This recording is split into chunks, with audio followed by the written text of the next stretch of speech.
Welcome to episode 27, 100 Years of Marine Corps Tankers, a station dedicated to honoring the legacy of Marine tankers and remembering the stories of what made the community special, told through the words of those Marines that towed the line. Today, we are joined by a Marine that exemplifies what makes Marine tankers so special. A Marine Staff Non-Commissioned Officer who dedicated over 27 years of service to supporting the Armor community. Having served as a reservist, an active reservist, and an active duty Marine who deployed with each of the 3 tank battalions, welcome to the channel, my friend, Gunnery Sergeant Arnel Narvaez. Sir, thank you for having me, and I'm honored and privileged to be part of this interview. Thank you. It's my honor to have you, and it's well overdue. And thanks for coming on. So let's start in the beginning. So, having been born in the Philippines, what was your path to joining the United States Marines and subsequently becoming a tanker? Well, I felt the need to serve, just like my dad. I'm a first-generation Filipino American. As a lot of people know, in different parts of the world, America is known to be a land of opportunity. And I know when my dad brought the family over from the Philippines, that was one of the things he wanted, something better for his family. One of the things that kind of maybe pushed him that way was when he was harvesting coconuts on one of these rain-soaked times, collecting his coconuts for the marketplace.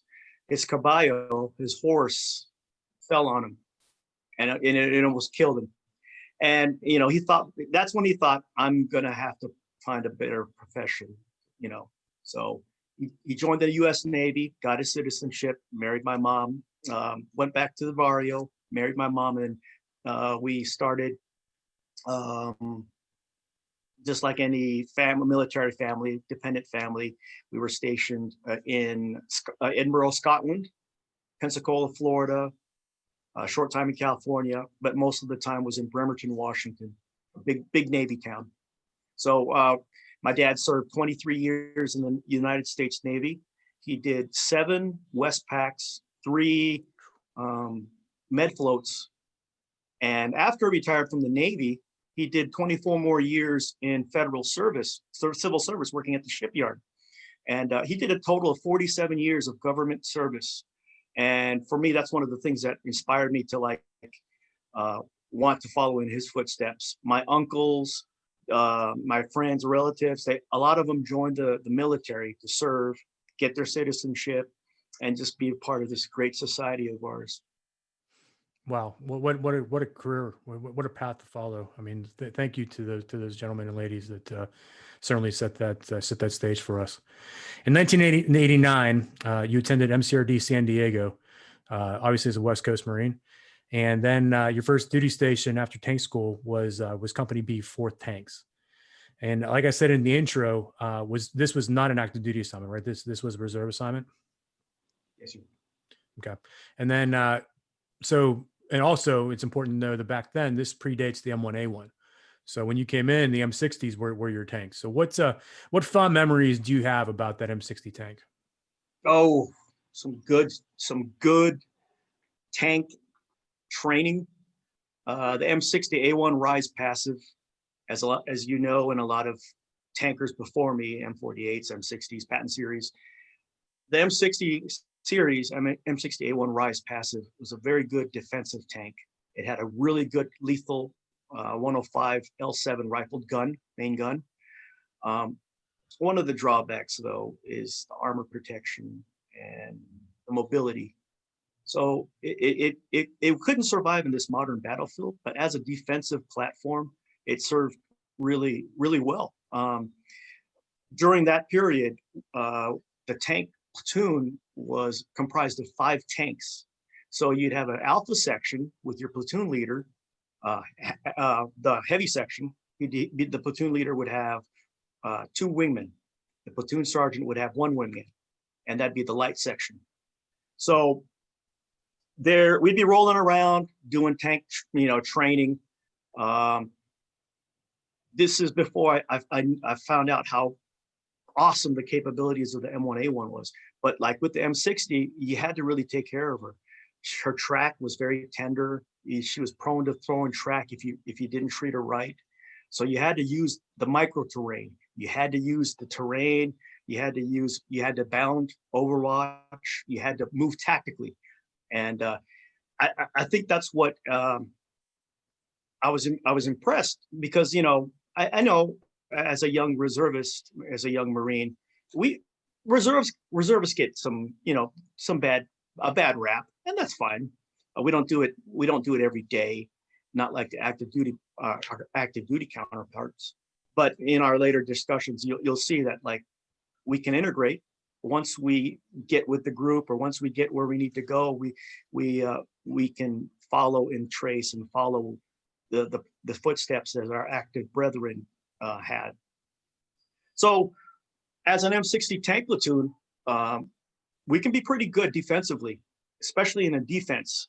So we'd have these xenon lights. One section, the alpha section, would, if we were in a defense, and I would be in the platoon sergeant's tank. What the Bravo section, the light section, in a defense, would illuminate with their xenon light, and then the alpha heavy section would key on that. And it was just like, we would work hand in hand like that. The only drawback, as you know, is having that big ass xenon light. You as a gunner, and we'll talk about your history as Second Tanks' best gunner. But so as we all know, as tankers know, you just aim a half a form below the light, and you've got to kill right there. Mm-hmm. So that's one of the drawbacks. So your section has to be spot on, ready to engage targets, while the other section's illuminating, because you're out there, you're flapping in the wind, you're exposed, and you're hoping and praying your other section is on it. So and that's what we trained. When I went to tank school, there were no illusions. I went to tank school in early '90. My platoon sergeants were Staff Sergeant Matney on the Army side, and Sergeant Lawrence Sabinski, later Master Gun Sabinski. We were at the Disney Barracks. We've always marched out to the tank ramp, and we'd always march past these the M1s, and Sergeant Sabinski would always say, "You see those tanks over there? This is the closest you'll ever get to see those M1A1 tanks, or those M1 series tanks." So we bebop to our M60 tanks, older than dirt, mechanically reliable, very good. But it's passed. It was very good defensive tank. But in this modern battlefield, where you need the concept of maneuver warfare, you need mobility, firepower, and protection. It just lacked two of those key precepts. Now we know, as tankers, the primary killers of tank crews aren't the initial shot of an enemy tank. It's the secondaries. It's the ammunition. It's the fuel. It's the secondaries that pop off and catastrophically kill the tank and its crew.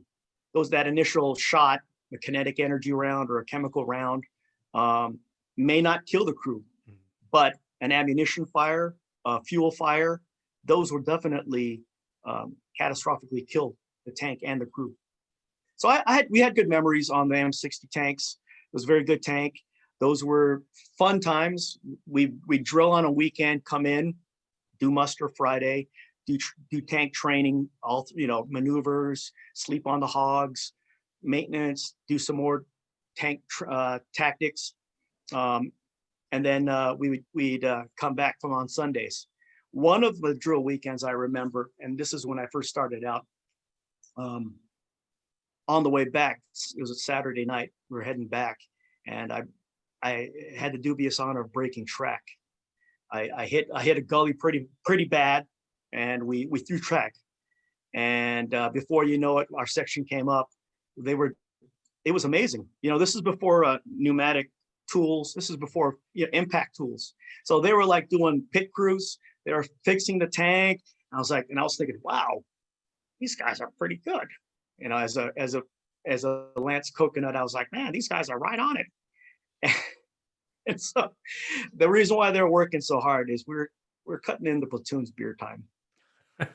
So, I was like, oh, wow. And I didn't know that at the time. I'm like, wow, these guys are really helpful. The next day I was called in to do a tow bar crew, fix the tow bar. Mm. And so I went out back to, because I was called on to be the tow bar crew, and I got promptly pounded and like dogpiled by the entire platoon. Never do that again. Don't cut into a Marine's beer time. So that's some of the memories early on with the M60 tanks. I do remember, I forgot who our training chief was at the time, but we would set up, do our range cards, set up in the defense, pitch black. We wouldn't use any loom or anything like that. And we'd get like a target reference point, and we'd use our gunner's QE and the gunner's quadrant, and we would move the tank. We would manipulate the tank to those coordinates, fire one training round, fire another one, and then fire a third one.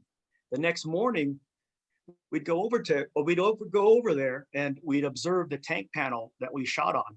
And of the 3 hits or 3 shots, 2 of them hit the tank or tank-like target. And that's in the middle of no darkness, or there's no illumination, there's nothing. But it's based on like, our training. It's based on like using good maps, sketch cards. So it was very important. And I learned as a young Marine, young tanker, you can hit targets if you're employing it yourself correctly and you're setting up yourself for success. Yeah, those are all incredible lessons. I appreciate you breaking that down. I haven't had anybody break that down for me as far as the 60 and its capabilities and limitations. But yeah, that's really, really good to hear. I will say that the channel has just broken into new terrain. I have not had anybody come on here with props. So thank you for the props. You earned that. You earned that one. Just to clear it, sir. Weapon was not loaded. Well, if you can shoot me from here, that's pretty good. So, all right. So December of 1990 to April of 1991, your life certainly changed. As you mentioned, being a young Lance Corporal, you're now thrown into what was at the time a very influential tank battle of modern history, Operation Desert Shield, Desert Storm. What were some of your memories from this deployment? I remember, and just to back up a little bit, at the time, prior to this all kicking off, I was a college student at Central Washington University. Central Washington has some great prior alumni, Ted Bundy, John Kitna, former quarterback of the Cincinnati Bengals, and Chaos 6 Actual, the former Minister of War, General James Mattis, was an alumni at Central Washington University in Ellensburg. But I wanted to, the reason why I chose the reserve route is I wanted to go to school, and there were no units that really were appealing in the Marine Corps side, except for the tank side. I've always been fascinated with tanks. So Yakima and Ellensburg is just a hop, skip away. And it was, it made sense that I would go there. So I was a college student. I was wrestling for Central Washington, a small NAIA school. I was way at the bottom of the depth chart. I was behind 2 state champions. I was just used as mat fodder. That would be an Okie. I would just be their training dummy. But hopefully I would help them make them be better. So I would wrestle, go to my classes, and do the college thing. When this kicked off in August,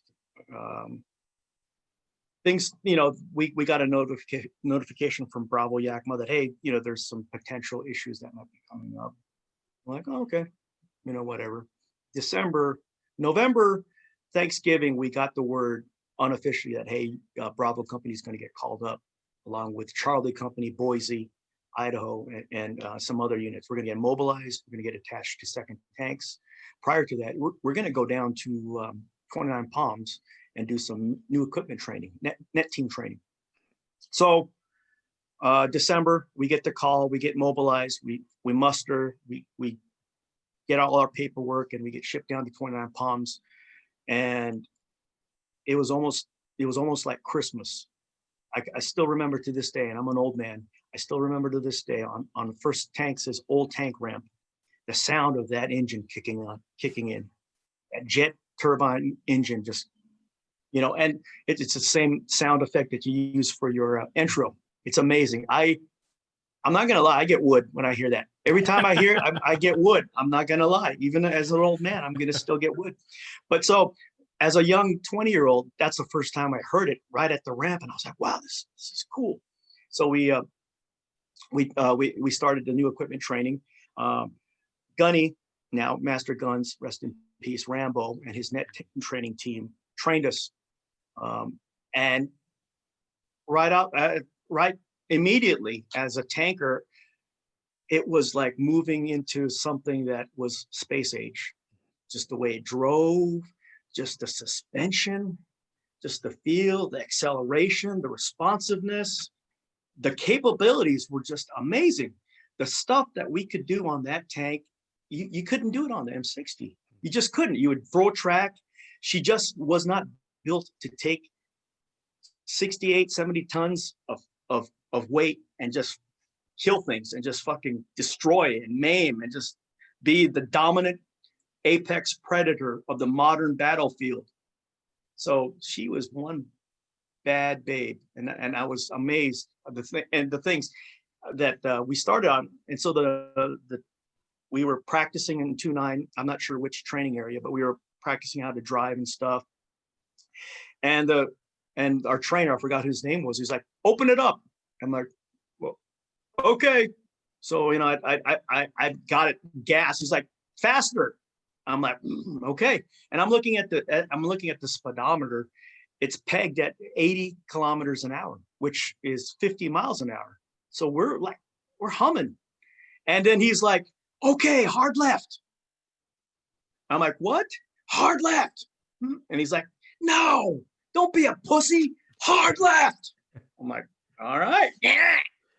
And you could my buddy who was the loader up top, he just said he could just he saw us fishtailing. He saw the sand just kick up. It was like we were on the water, but it was on sand, rooster tails. So we were just opening it up. I'm like, we can't do this on the M60. We'd break track. Right.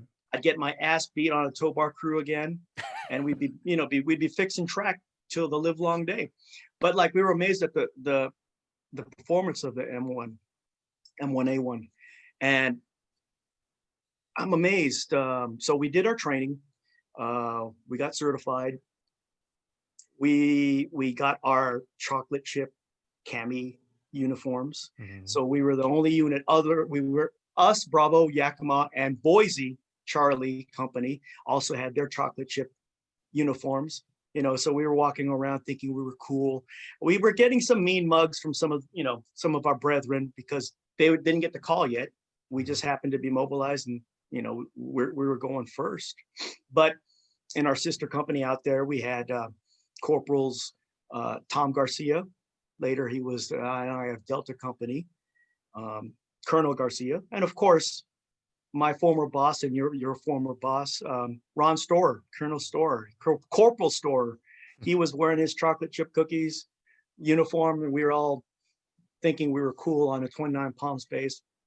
We shipped out in mid-January. We were at March Air Force Base when we were at the tarmac, where we were at the terminal when we got the word Desert Storm. Our Desert Shield is now transitioning to Desert Storm. So as you probably know through the history books, it was a massive air campaign, just a massive air campaign.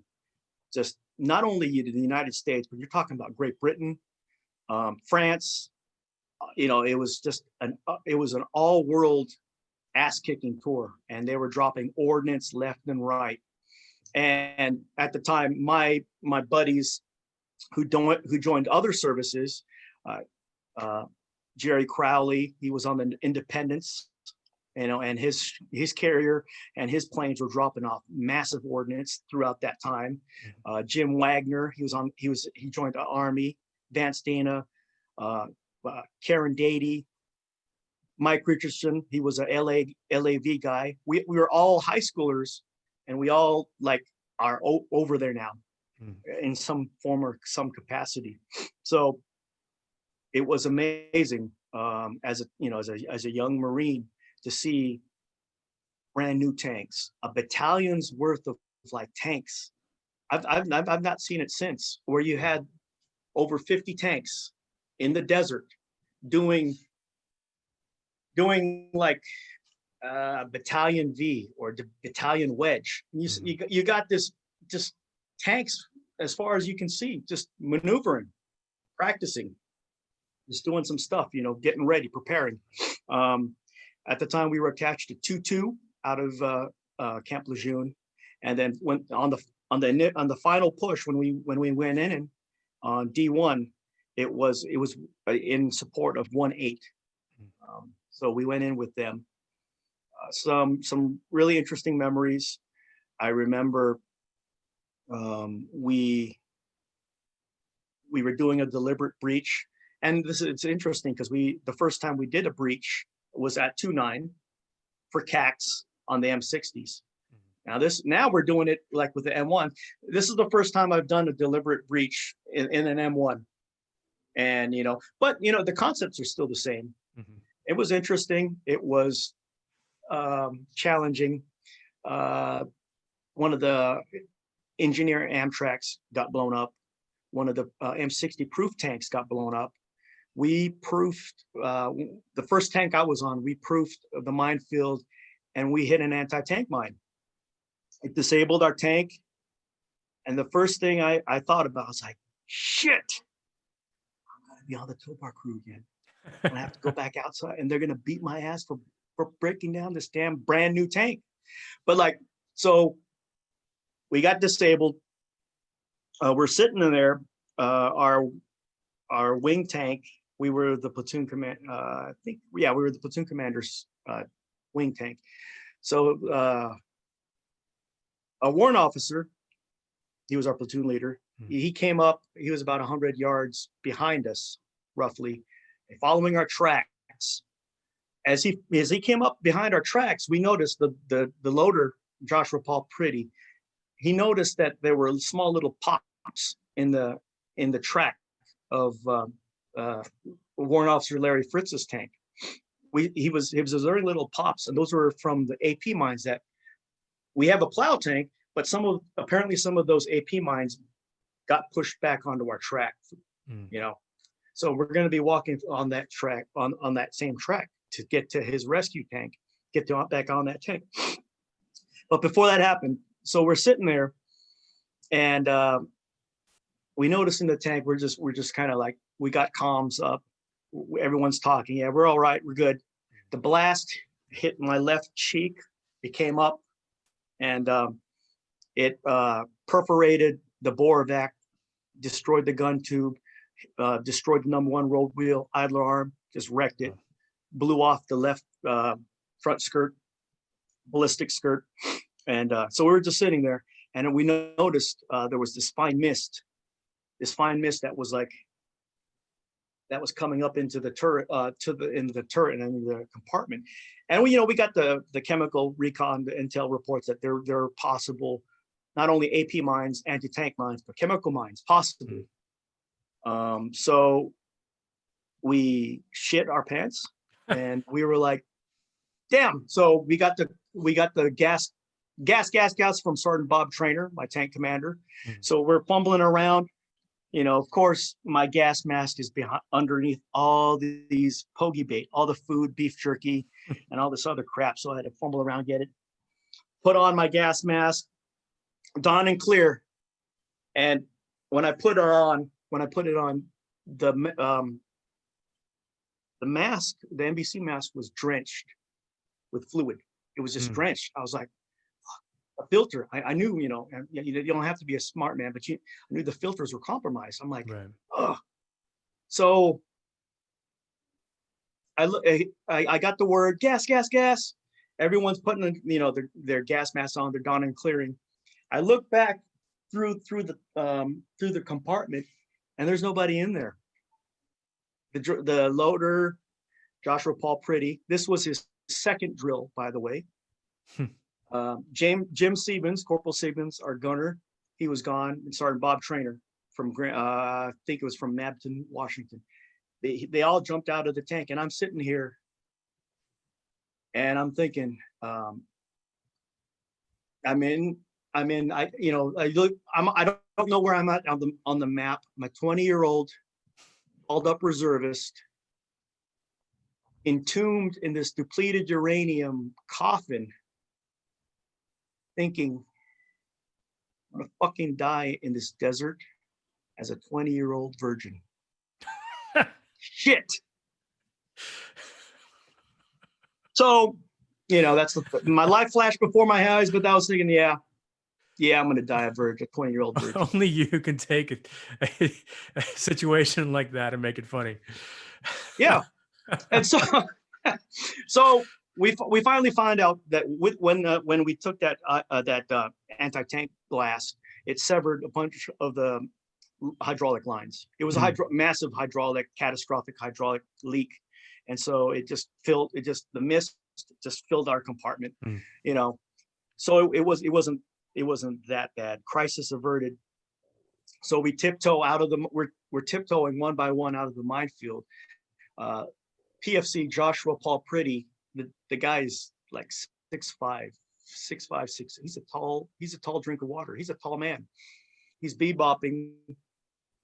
He has a shit-eating grin. As a 19-year-old, he doesn't know the gravity that we just, what happened to us. Mm-hmm. And right behind him, the driver, me, I'm a little guy, and I'm trying to walk through his steps. I mean, he's got strides, and I'm trying to, and some of my other buddies were looking yeah, we noticed your NBC suit was flapping in the wind. My suit, my NBC chem suit was flapping. I'm oh, that wasn't the wind. That was me in sheer panic and terror that I didn't want to get blown up, and I didn't want my nuts to get plastered all through the desert. And so we got onto Larry Fritz's tank, all including our crew and Warrant Officer Larry Fritz's crew. There were 7 dudes in that turret. Wow. And we were all in the turret, and we were driving back. We finally got out of there. We got to a safe location. I think it was Dave Killian, one of my college student buddies at Central. He threw down a dip, a can of chew for me. And Jim Siebens, my gunner, he gave me a cigarette. So, because I was still keyed up, I was a little keyed up, and I took a big, I didn't know how much to take. So I took a big old wad, and I was smoking my cigarette, and I just started turning green, and I almost threw up, but I held it in. And it kind of helped calm my nerves. And from that day on, I gave up chewing tobacco products. I gave up smoking, and I gave up running into anti-tank mines all in one day. I've never done that since. I've never looked back since then.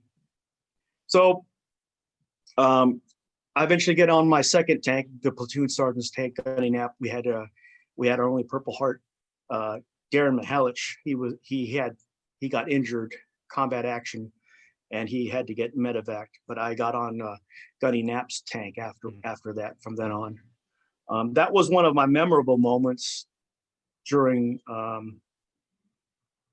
that first deployment. I want to say I'm impressed, and I'm amazed at American ingenuity and technology and all that. And what I'm trying to say is that tank, that M1A1 tank, that it came. I was looking at the whole stamp on it. It came off of the Lima, Ohio plant, August of 1990. And now it's in country, and now we're employing it. And it's amazing what we can do. And I know when we were working up through practicing as a battalion, being detached, going to 2-2, and then going to 1-8. Prior to all that stuff, we were doing practicing in the desert on the border of Saudi Arabia and Kuwait. But I would look up and I would see like a flight. It's amazing.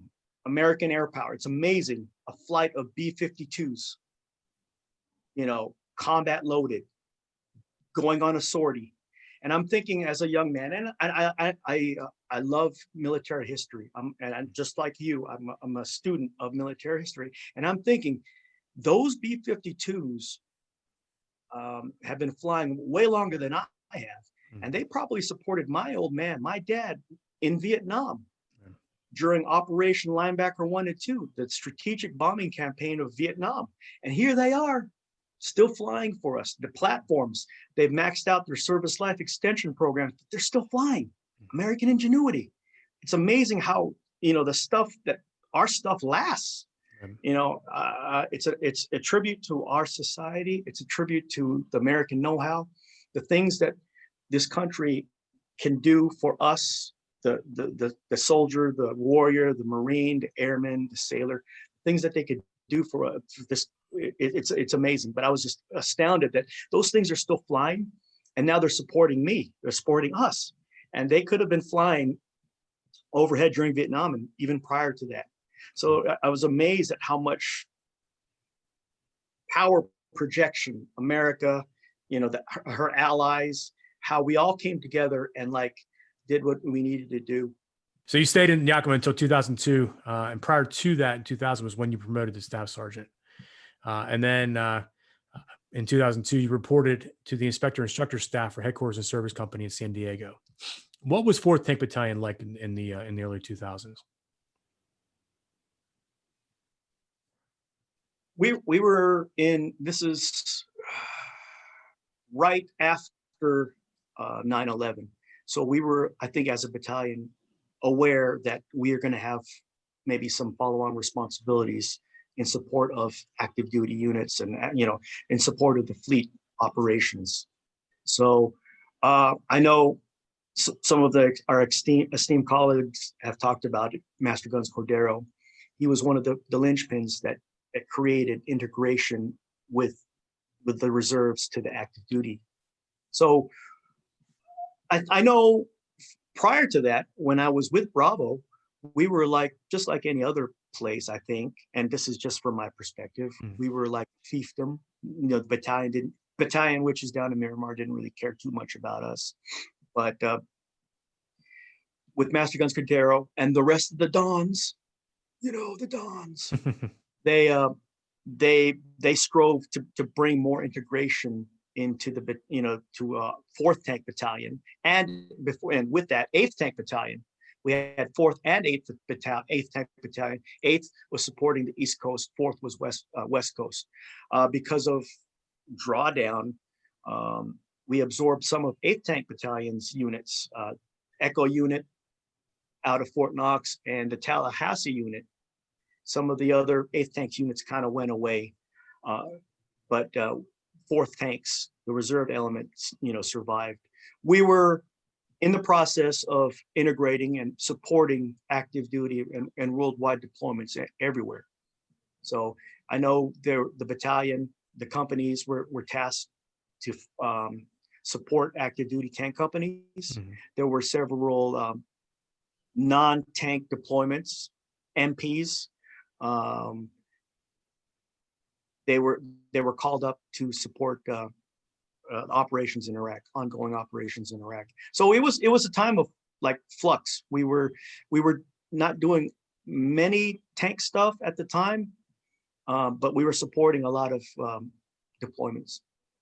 But you were still training on tanks, obviously, because during that time you were the Battalion Master Gunner.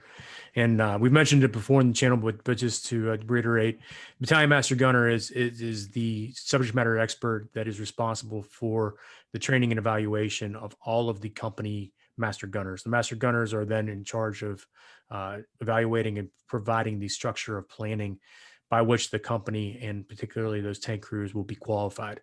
So as the Battalion Master Gunner, otherwise known as the BMG, you had the responsibility to travel to each one of these companies. And for 4th Tanks, literally they're spread across the United States.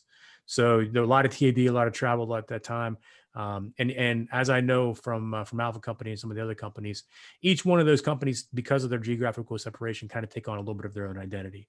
But as the BMG, you need to now take all these companies and bring them together to be one cohesive unit, despite the geographic separation. So what were some of the challenges that you as the BMG during that time kind of overcame? You hit it right on the head, sir. 6 different geographical locations to include the Hialeah Coast Scout unit in Florida. We were West Coast, the East Coast units. There was that 3-hour disparity. As the BMG, I did a lot of travel. I got to meet my contemporaries over at First Tanks and Second Tanks. Duval, Ryan Hillard. These were like pillars of the tank community, and I learned a lot from them. I didn't have much interaction prior to that, and I'll talk to you more about that during Tiger Comp, the early years of Tiger Comp. But this was my first type experience with my peer group, BMGs, fellow Master Gunners. Just to backtrack a little bit, I went to Master Gunner School in '98 as a sergeant, and it is in my time in the Marine Corps the best MOS enhancing course I've ever been to. It opened a lot of opportunities for me that wouldn't be available for me if I was just a common 1811 or 1812 tanker. I got to train or support African Lion in 2006 with Staff Sergeant Larry Neltner's platoon from Echo Company, Fort Knox. They were the first tank units under the Atlas Mountains in northern Africa. And at the time, we hadn't had American tanks, not since Operation Torch in 1942. So it's amazing the opportunities I became later down the road, the Regimental Master Gunner for 1st Armored Regiment. And that was an opportunity that wouldn't have happened if I wasn't a Master Gunner. So a lot of opportunities, a lot of doors opened for me as a Master Gunner. When I was a young Mike Golf sergeant, there was three of us sergeants that went. Top of the line guys, Sergeant Philip Kowski and Ken Marcus. Those guys were sharp. Those guys were smart. Those guys didn't have to study. I can say that because I don't think they might have no-go'd maybe 1 or 2, but they never were on the wall. I don't know if anyone told you about the wall, but like that's when you no-go twice, and you for the weekend you're just you have one more to go, or you pack up your shit and you head back with your tail between your legs. Well, myself, I've been on the wall more times to remember, not only on the maintenance side, but also on the tank side. But I think what I learned was that, I learned to troubleshoot the tank better. I learned more about myself. One of my fond memories in a Tank Master Gunner course was Gunny Dangerfield, now Master Gunner Dangerfield. He was an amazing instructor. So he would start off his course. He'd be like, "Good afternoon," or "Good morning. My name is Gunnery Sergeant Dangerfield. Today's period of instruction is going to be on the M48 heavy barrel 50 caliber machine gun, affectionately known as the Modus." And the guy was tactically proficient. So he'd be throughout that 50-minute, 1 hour period of instruction. He'd have his stogie. He'd be chewing on it. He can't, since the smoking lamp is not lit, since we're indoors on an Army facility, he wouldn't light it. By the time his period of instruction was over, that thing was gone. He just chewed it all away. It was amazing. And I'm like, wow, he just like anybody, and just like it's an Army school. top of the line instructors, platform instructors. They know their shit. These guys don't go to Master Gunner course as instructors to train Master Gunner students. They don't send slouches. So these guys were good. They knew their shit. And I know when I'm troubleshooting the tank, one of the things we do the 5 safety steps, turret lock, elevation lock. We safe the tank, and one of the things that we learn is they can induce some faults on the any part of the fire control system. You have to identify it. You have to go through your, the flow, read step, do step, and you got to let the instructor know, the troubleshooting procedures and verify the problem solved, notify organizational maintenance. Sometimes it didn't work out, but like there'd be times when I'd be lucky because I'd be doing my safety checks and I'd see like the cant sensor, it's unplugged. So I know, I'm like, okay, fuck it. There's a fault in the cant system. I can't just tell the Sarge, the instructor, hey, the cant sensor's broken. You have to go through the entire step and it's got to be logical. But I know going through my procedures, the final thing is going to be the cant sensor. So, but unfortunately, well, I guess fortunately, because I survived, I made it, I got my diploma, but those were some trying times. I know I'd be back. I never got to see Louisville. Marcus and Philip Kalski, they're always gone on Fridays.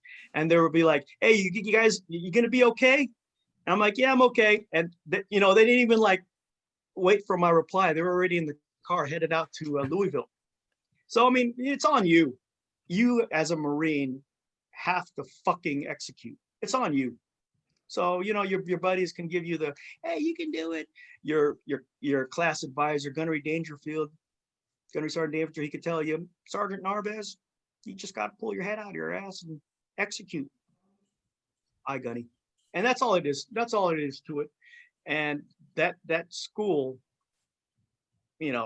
helped make me become a better tanker and helped me hopefully affect a generation of fourth tankers and hopefully some second tankers and some first tankers and maybe some first armored regiment tankers. But it opened a lot of doors for me. I was on the road, like you said, sir. I was on the road a lot, supporting the outlying units. And my train of thought, and as a young master gunner, when I went out, at the time, Bravo Company Yakima, because we had a drawdown, I was one of the few Desert Storm veterans that stayed. During that drawdown in the mid 90s, late 90s, we had 4 tanks. And of those 4 tanks, 3 were deadlined. So you had one working tank in support of a company operation during a drill weekend or an AT or whatever. It was maddening. We'd go to a drill. The training chief would do the best he could to give us something. We'd do white space training, we'd do annual training, stuff that's required, but not MOS related training. We couldn't tank. So, we'd have to be colorful, we'd have to be resourceful, we'd have to use golf carts, we'd have to use Motorola's that we'd buy from Kmart to get training done. We'd do chair drills, we'd do all this stuff to like stay proficient, but it was hard. There were, and I know on the maintenance side, I was gaining rank. I started off as a driver, loader, gunner, tank commander, section leader, platoon sergeant, company Mike Golf. So I grew up in Bravo and I learned some of the things that needed to be done for tank operations in a tank company. And those were some lean times. I know Master Guns Cordero and Sergeant Major Potts, they talked about how promotions were hard during that time. You had good Marines that timed out as Lance Corporals or Corporals. And what could you do? There's just no movement in the fleet. And we lost a lot of good talent. We lost a lot of good Marines, and they went on to do great things, but like the fleet, was suffering. I know on fourth tank side, Bravo side, we were suffering. It sucked. We were pulling weeds on drill weekend. We were doing non-tanking stuff that on the 60s, we were doing stuff all the live long day. One of the things I learned from Gunny Knapp, who was one of my mentors, was that you never leave your tank on a training exercise. We slept on the tank. It'd be snowing, but we'd be in our tanker burrito on the back deck with the tarp, and we'd be warm. But we'd wake up and there'd be a foot of snow on top of us, and that was okay because we're still training. But getting back to the BMG days, Fort Tanks didn't have many master gunners on the reserve side. I want to say I was one of the first reserve master gunners in the battalion. And I tell you, those first couple of years, oh my God, they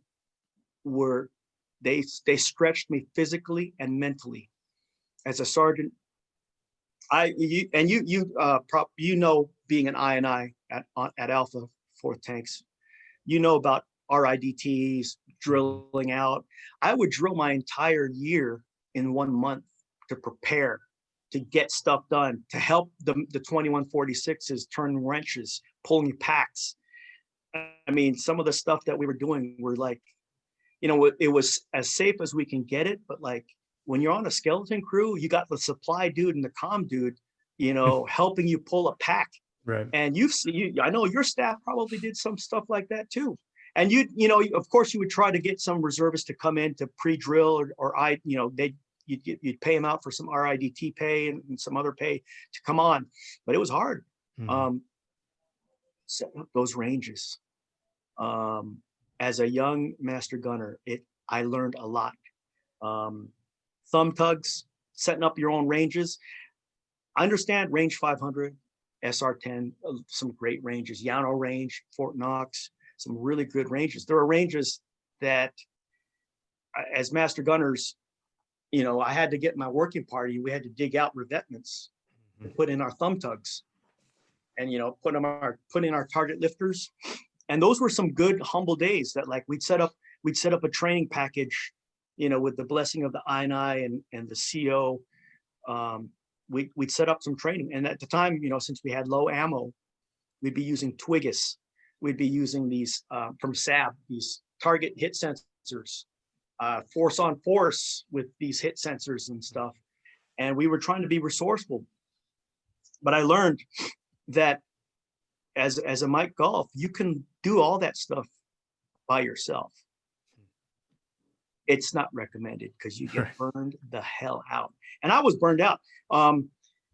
Unlike some of the ranges at the GySgt SR10 or at range 500, I know at the GySgt at SR10, you can't start shooting with the big guns until noontime on Sunday. Onslow, the residents, no, you can't shoot.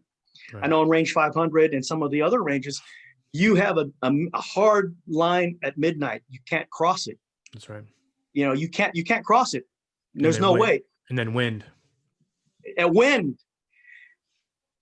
Now, because of some of the funding with 4 tanks and like some of the home units and all over the place, we could do continuous gunnery operations. I'm sure you've probably seen it on your end, but there were times, this is before I was able to get more of my input because I was just a sergeant, but like we would try to do a tank qualification in 2.5 days for all tank crews. Wow. Yeah. We learned from Charlie Company, they were doing sliding 6s and sliding 8s where they would extend their days, and that worked out a lot better. I know the training chiefs, and with the help of Master Guns Cordero and my boss at the time, Master Guns Big Daddy Watts. Big Daddy Watts, great guy. I learned a lot from him, but he had a gold tooth and a star, and he loved his sports. I loved working for that guy. He taught me a lot about battalion operations, battalion COCs, how do they operate. But getting back to what I was saying, we would like cram. We would cram, like we would just meet meat roll, grind an entire tank frickin' company through, whether it was in Boise or Yakima or Fort Hardener Liggett, and it's going to all, a lot of it depended on commander's intent. Hey, I want to do my gunnery package in AT, so we're going to do, and vice versa. A lot of would depend on the commander's intent. So what do you want to do? Are you doing, company fire maneuver at the time? Are you doing tank table 10, 12? You doing section, platoon? You doing company type of operations? Are you going to require live fire? So you had to pick and choose. But as a young night golf, it wore me the hell out. I was fortunate that I had a backstop, Sergeant First Class Emler. He was Brigade Master Gunner for 303rd Armor of the 181st Brigade in the state of Washington. At the time, the state of Washington had more tanks than the entire fleet, Marine Corps fleet. Wow. And, they had the M1 IPs, the 105s, rifled main guns, but they just had a fleet of tanks to train on. And so at the Reserve Center, we co-shared in Yakima, we co-shared with some of the National Guard units, Army units. And so I got to talk with Sergeant First Class Emler, and he was a wealth of knowledge. He taught me a lot about range operations. I would observe him, I'd piggyback off him, or I'd watch him run his ranges. And he'd have 8 or 10 TCE, tank crew evaluators, in either like M113 tracks or Humvees, self-contained training teams. After a tank crew would come off the firing line, a TCE would follow them in trace, and they would debrief and do an after actions. But So as continuous operations, it was amazing. Continuous operations, and it wouldn't stop. And they were just churning out. And you had like a brigade's worth of tanks in the state of Washington with the National Guard. And they're doing their stuff. They're tanking, they're qualifying, and it's running like clockwork.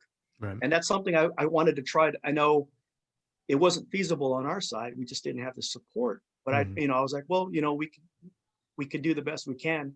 But it wore me the hell out for those first 2 years as a Sergeant Master Gunner, only one. And I know when I got to the battalion, I'm like, I can't live like this. When I was my first 2 years as a company Mike Golf, after a training of evolution or live fire, especially for doing tank gunnery, sometimes the I&I staff, and I was just at the time I was still a reservist, they would leave me in the TVR, the track vehicle repair bay. They'd leave me in my Humvee, and they would turn the lights out, and I'd be in the bay sleeping. And the guy who was like my babysitter, Corporal Cornegie, who became the tank leader of Bravo Company. But Corporal Cornegie was like, "Oh yeah, Sergeant Narvaez, he's in his baby chair. He's sleeping. He's okay." So I'm passed out. I'm just wiped out. I wake up and there's, the lights are out. Everyone's at the barracks drinking and like carousing and having a good time. I don't have the keys to get out. So I have to climb the fence, get out and get into my Geo Metro and then drive to the barracks and sleep for a couple of hours and then leave the next day. But like, it was tough. I know when the towers fell down September 11th, 2001, I was doing a graveyard shift, and I was biking back to the Reserve Center, and I just along with the I&I staff there, we just couldn't believe what happened, and it just hit this country. The things the evil that people will do. And so those first couple of years were trying. When I got to battalion as the battalion Mike Golf, I was like, you know what? We need more Jedi tankers. We need more tankers. We need to grow tankers.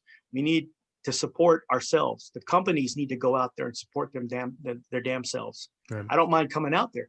But like, so first ones, Hornigy, Kansenbach, Gary, Spalding, Kirst, Chang, Hose, Anderson, all these reservists, all these some of them are ARs, some of them reservists. They came up and we started forming a cadre, a group that we could like bring up, that I could take with me to these gunneries, because I just couldn't handle it myself.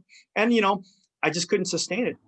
But it was good that we were able to like grow our own master gunners. I think they started thriving within their companies. I remember taking your old company, Alpha Company, 4th Tanks. We did a gunnery at Fort Knox at Cedar Creek with some of your brand new master gunners. And there were some good memories, some fond memories, some of the best times on the range, watching these master gunners grow. And, I think with you and like with everybody on this channel, myself, I love it when our brothers, our fellow warriors succeed. You're doing stuff that's amazing for our community, to perpetuate and to keep the memory going. But like watching some of these guys just continually kick ass, doing, whatever they need to do, it is amazing. I'm so proud of them. I'm proud to be like part of their development. Hopefully, maybe they learn some bad stuff, but hopefully in the most part, they learn some good stuff out of it. But I learned a lot of good things as the BMG for 4th Tanks. When I left there just to head out east to 2nd Tanks with you guys, Right. I'm hoping I left the battalion better. And I put a lot of blood, sweat, and tears. I was always on the road. I would train them hard, whether they were going to deploy as a provisional rifle company, or if they're going to get mobilized in support of and shore up, build up a tank platoon inside of an active duty company. And we did that. We did that for like throughout that period. And I think 4th Tank Battalion accounted for themselves very, very positively. They did some really good actions in support of missions. So I was proud that they were able to do that. And I had a really fond memories in my time as the BMG there. I wouldn't trade it for the world. I learned a lot of good stuff. I learned some things that I learned from my brethren. 3 things. Mean Gene Coates, always bring your set of golf clubs. You never know when you can get some tee time in and hit some balls. Doobie, and I've observed them as master gunners. We would go into advisory groups, advisory boards. We'd do some dry testing. We would be doing some testing on the new FEP system. We would do a lot of these things, all over the place. And I got to know Doobie a little bit. I'm like, hey man, why do you have a spare empty beer bottle in your front pocket? And he's like, you never know when you need to use it. And it didn't dawn on me, like, what do you mean use it? You never know when you need to use it to crack it upside somebody's head. So he was prepared. I'm like, that's good to know. And then the third thing, Gunny, now Master Guns Thomas, he taught me, Bills, face up. You got to give George, you got to give Grant, you got to give Ben, you got to give them face up. We'll just leave that at that. But yeah, I learned a lot of good things from my brethren. That little tidbit of knowledge from Gunny at the time, Thomas, we were doing dry testing for the new FEP system in Yuma, Arizona. Now, I don't know if you remember the TIS system, the thermal imaging system of our first generation sighting thermal system for our M1A1. Right. It's terrible. You can adjust it, but it just didn't have the clarity. It didn't have the firepower. It didn't have the ass of the FEP. But when we were doing the dry testing, we're at Yuma. That's when I met Gunny Thomas. But I noticed how well the FEP system was working. And I guess this goes into like another point that without PM tanks, we as a fleet would have struggled. I've had the opportunity, and I can't name them all, because the 1802 and the 1812 combination at PM tanks, all of them, they've done an amazing job. I've worked with, you know, Oleski, Benitez, and Swain, and they brought a lot of stuff to the fleet.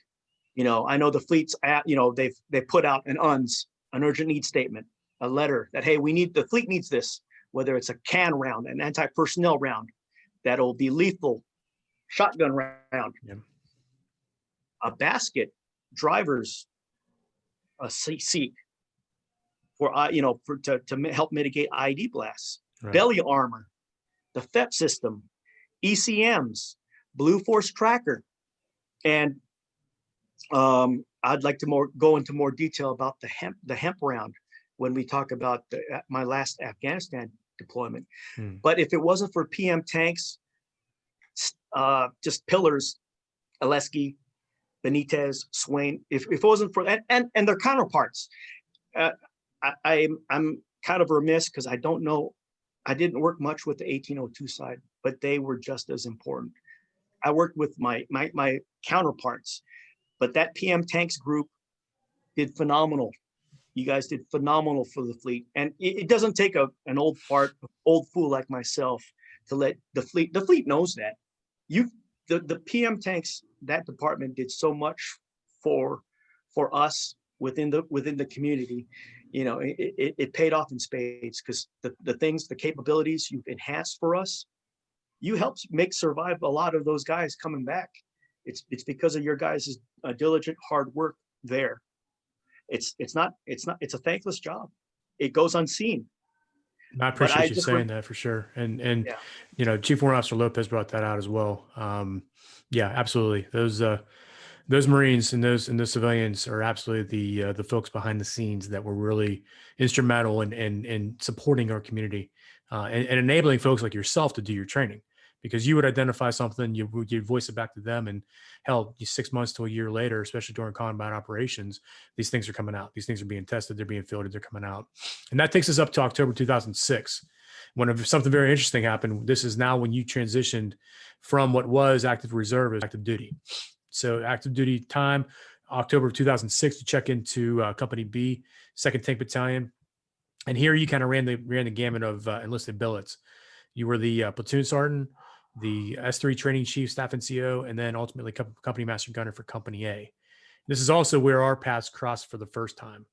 And during this time period, a few years later, in October 2008 until May of 2009, you deployed, we deployed in support of Operation Iraqi Freedom, which was, how was this deployment different from your previous deployments? Instead of like the kinetic meeting engagements of Desert Storm to the COIN, SASO operations, the other later missions in Iraq, it was quite different. The Taliban, the enemy in Afghanistan, was a worthy adversary. They gave us a lot of problems. Bison Company, we did really well in support of 1st CEB. You were our Bison XO. Before we... Hold on, we're not there yet. We're not there yet. Yeah, we're going to pause because we're going to talk about being in the 3 shop at 2nd Tanks. Okay. 2nd Tanks, just like in 1st Tanks and just like a lot of units, we have places where Marines go to when either we're recovering or we're hurt, or we're going through injuries or going through stuff. So, you know, we're either in the 3 shop. When I was at H&S Company Gunny at 1st Tanks, we had a lot of Marines that were like injured or like getting ready to redeploy or just get better. I know when we first met, do you remember what you said when we first met? Corporal Velasic. I do not. Okay. So we're all meat eaters. We're all gunfighters. We all want to know, we kind of always want to sniff each other out, like, whether we look at each other's Charlies, what has he been doing with all this crap and all that. I know when we first met, you were coming into the three shop. I think you were transitioning. You put in a officer package, I believe. Not quite. No, I worked in the three shop a little bit before the officer package because I was the battalion's XO's gunner because Gunny Hilliard was the CO's gunner. So he and I went head to head on the range and SR-10. Great experience. Oh, And I got to know at the time Major Schulman, now Colonel Schulman. I got to know him very well, and he learned that I had a college degree, and that's when that happened. But that all happened under your watch in the three shop. So yeah, you're right. It's just there's a little bit of a couple months in that time period. well, I know when we first met, and you didn't know much. You didn't know much about me coming from the West Coast, not knowing where, not knowing what I did or what. So when we first met and we shook hands, you're like, I'm Corporal Vlasic. I'm the best gunner in second. You can't fault that. I mean, like if you, I may have said that. yeah, and that's the thing. I mean, that's what is special about the Marine Corps. You can't rein back alpha males. You can't rein back meat eaters. That's not part of our persona. That's not what we are. And like, if you don't know who you are, at least you got to tell, well, I'm Corporal Vlasic. I'm the best gunner in 2nd Tank Battalion. Well, okay then. Welcome aboard to the three shop. It's a short stint. Yeah. It's a short run. But so when I was during that portion, prior to deploying with at the time, Captain Doran and Master Sergeant Brian Daniels' company, Mm-hmm. I was diagnosed with coronary artery disease.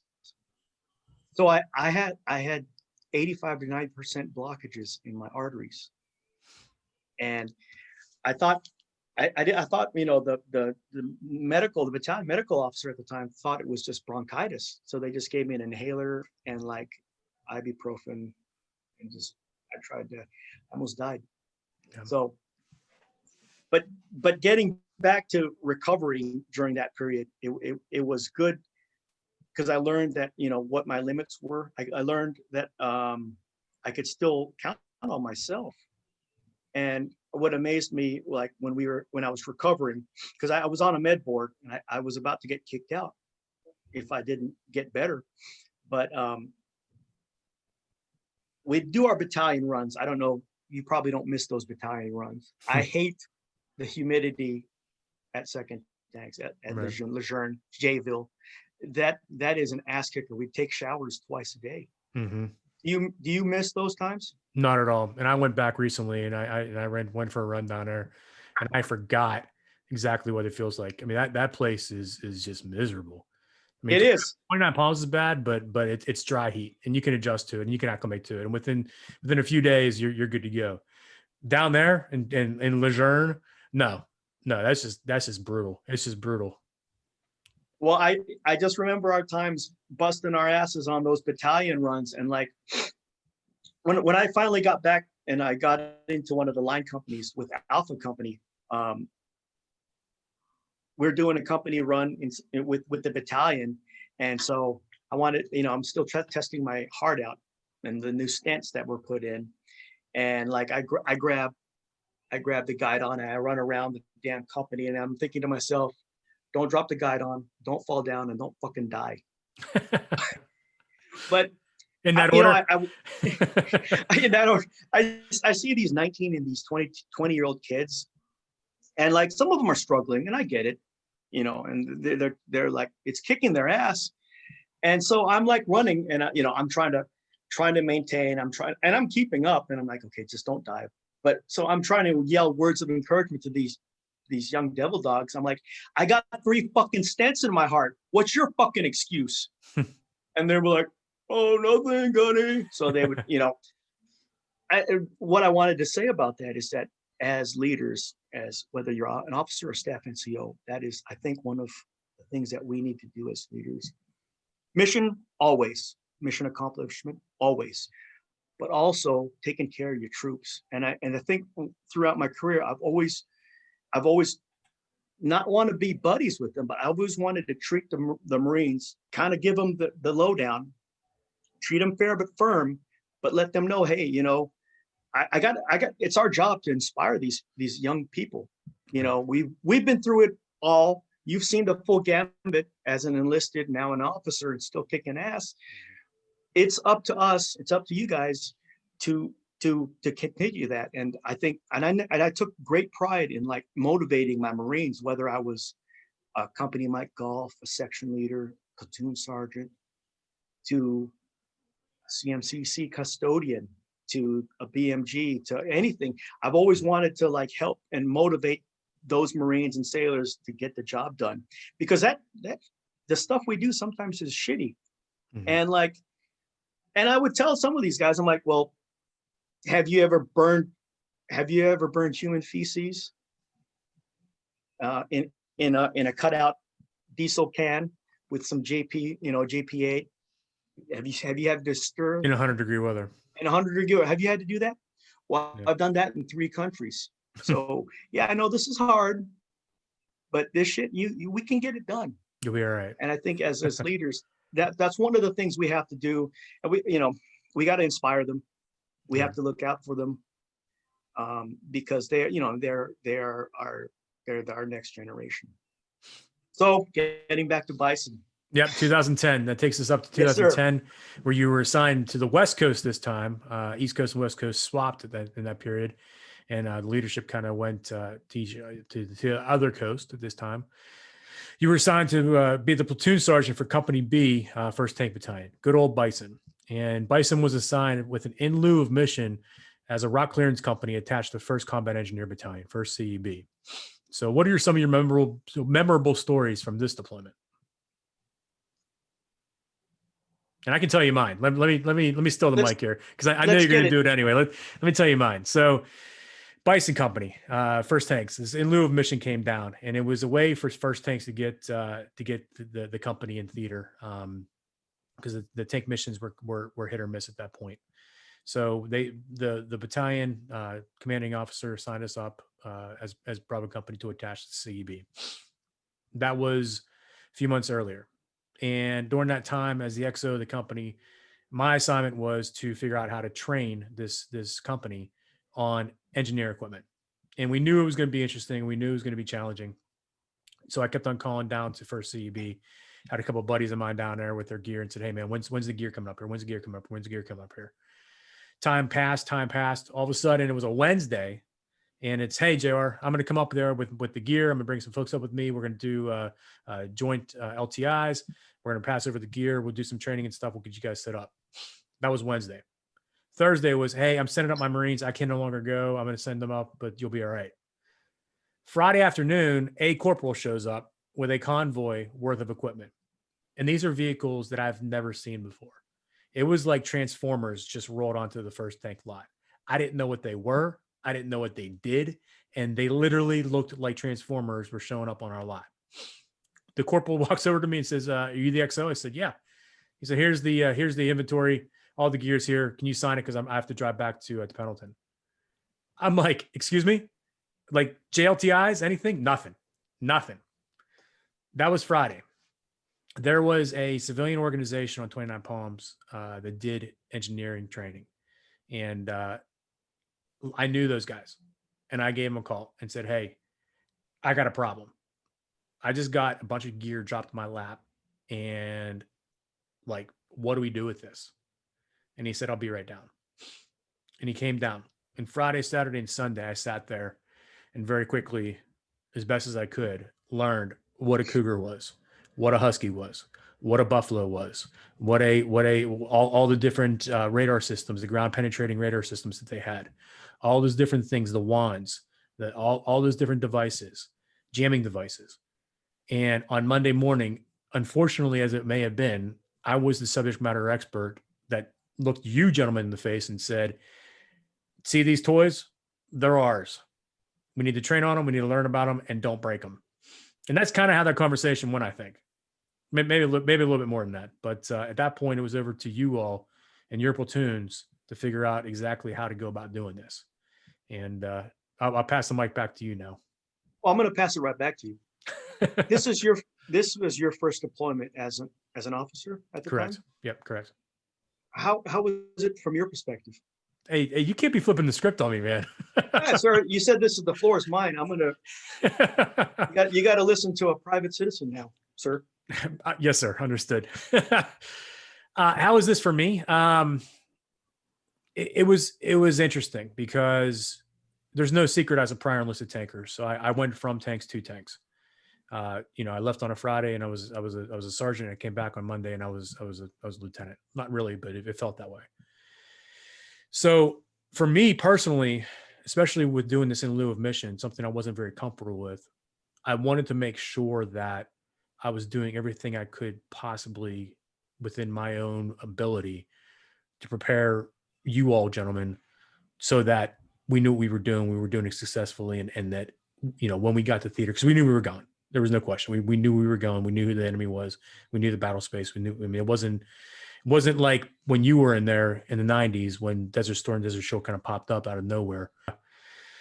When we went to training, I wanted to make sure that I was not interfering with the lieutenants, but I was allowing the platoon commanders to develop their platoons in their own each individual ways.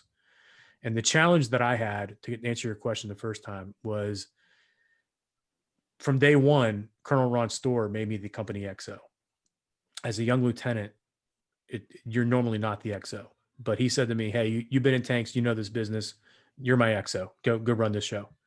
So the same Marines that I was, very close friends with, the same officers I went to school with and hung out, I'm now one billet ahead of them. And it was a rub.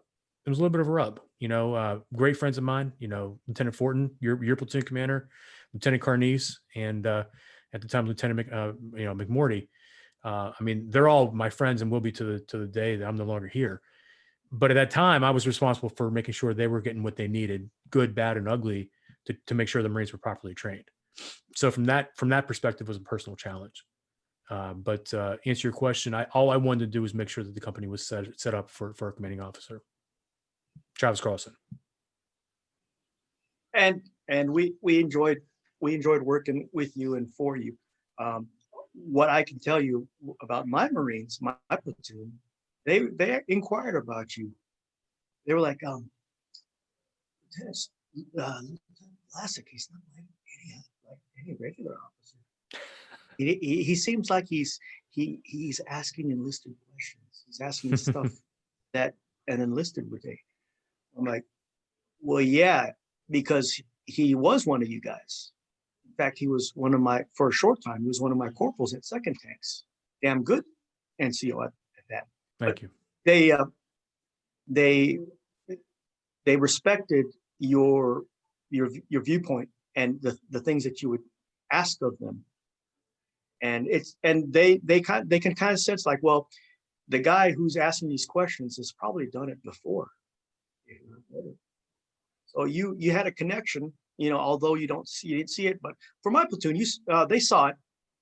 They saw that that leadership is important, and that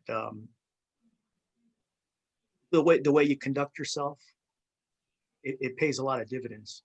Like we all know, you've been in uniform long enough, and I was in uniform long enough to know that you can do it. You can accomplish the mission, you can get it done.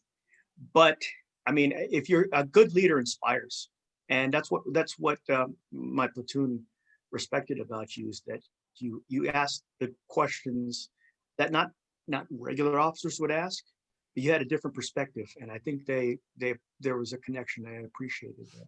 Well, I appreciate that very much, and even after all these years, that means a lot, because your platoon was one of the platoons that I actually went out with in country.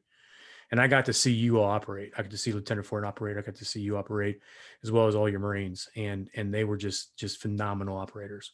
That platoon had something special, and I think it was probably because of the reason that like you said, you, having deployed all those many times, took things with a grain of salt, and your humor was always there, And even in the toughest of times, you had a way about you that was calming, and it was just, yeah, this sucks, but look at it this way. And you always had that alternate perspective on how to look at things. And for that reason, your platoon, yeah, it was kind of the platoon that gave the CO and the XO and Dale Wallace, our good Australian officer, headaches at times, because you guys pushed the limits on everything. But there was a reason behind that, because you wanted to know the reason why. And if you were getting a mission sent down to you, the next question out of your mouth, not in insubordination or any type of disrespectful manner, was why. And you always set your lieutenant up, Will Fortin, up to go ask those questions. But I knew that it was your questioning that sent the young lieutenant in there to say, hey, find out why we're doing this. And you know what? That was okay, because the way that you guys are operating and the split dispersion operations and sending those platoons out separately to do independent work from one another, you needed to know why. And you needed to know why down to the lowest level. And you were smart enough at the time, having that experience, that you asked those questions. That was a tough deployment, because I mean, as a leader of Marines, I knew there's a high probability that the Husky, our dismounted elements, were going to get hit or do some IED strikes, unfortunately. But a lot of the vehicles were designed for that. Huskies, as you know, were designed for that. But you just knew we'd be in our binos, we'd be observing, and you knew at the atmospherics of the local area. We noticed, and just like Morero's 2nd platoon and Fisher's 3rd platoon, we all know the battle space and what the tendencies of the locals would do.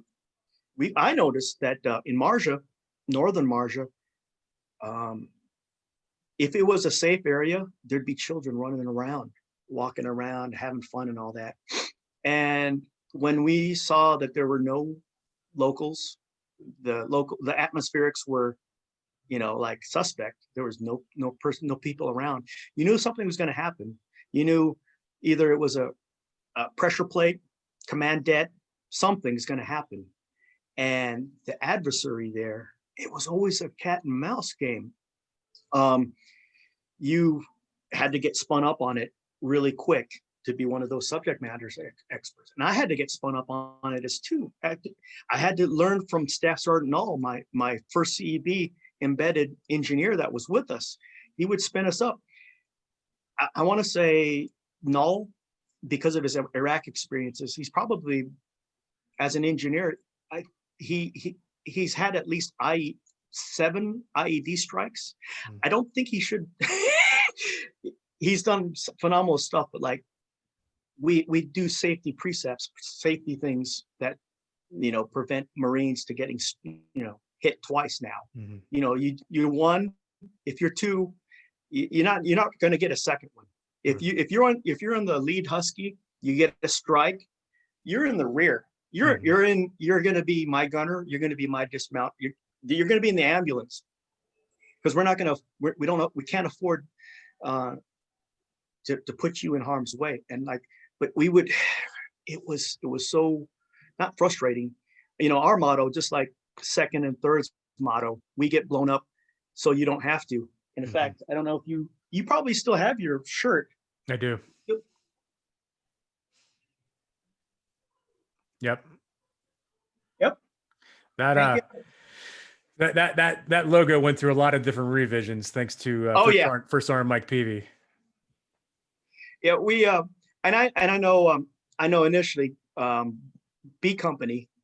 I know I put in the vote for us being called Balls Company, Bollocks. And then I knew it wasn't going to fly. So Bison was our team, our company name.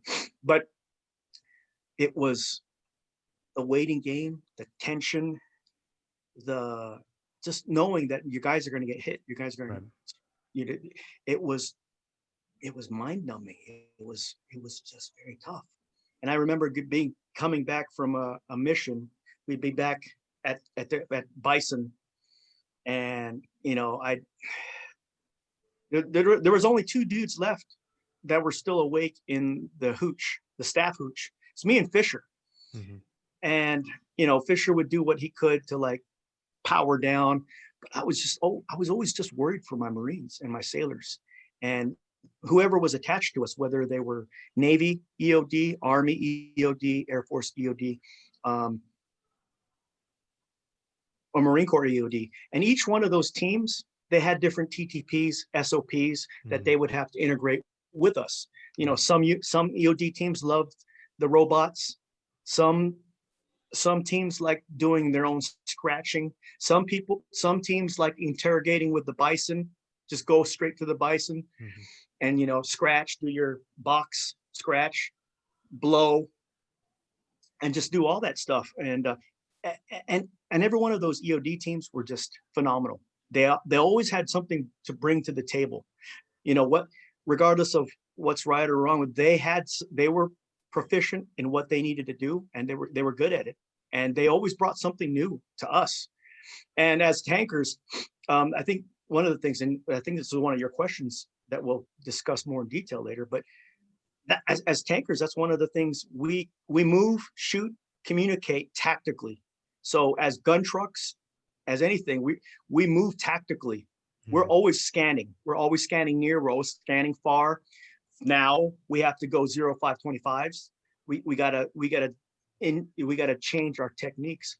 But like the enemy was always adapting to us. Pressure plates, commandette, they would do different things. They would offset the pressure plate with the main charge. They'd offset it from the mine rollers. They would have low signature IEDs. They would do, you know, phased build in which they would put out, you know, the charge with no metallic substances, just plant it out there and just over time, you know, add stuff to it. So that stuff was already in there. So it was always a cat and mouse with the enemy. Right. I fucking hated them, but I respect them. It was a tough deployment, sir. It pushed me to the limit. Yeah. So you talked about that deployment. You talked about things that you know, the techniques and the TTPs that they use to make the bombs, make those devices. I brought home you remember these? Remember these clocks? Yes. It doesn't work, and it's got pieces broken off of it. And my kids always ask me why I got a piece of junk in my office. Memories. What they don't realize is that those little alarm clocks produce enough electricity to set off bombs. And I know personally Marines that are injured because of that device right there. And that will be with me in my office wherever I go to remind me of the sacrifices that those men and women have made for this country. And you know, they are really, you know, modern day heroes. That's why that piece of junk, that Afghanistan clock is in my office and doesn't work. It's a reminder for those Marines. So didn't mean to steal your thunder there, but I figure you're pulling out props. I gotta echo that as well. Bring it. Bring it. So that deployment lasted from December 2012 until July of 2013. And then you were assigned back to 29 Palms as now the Master Gunner and Tank Leader for Company D.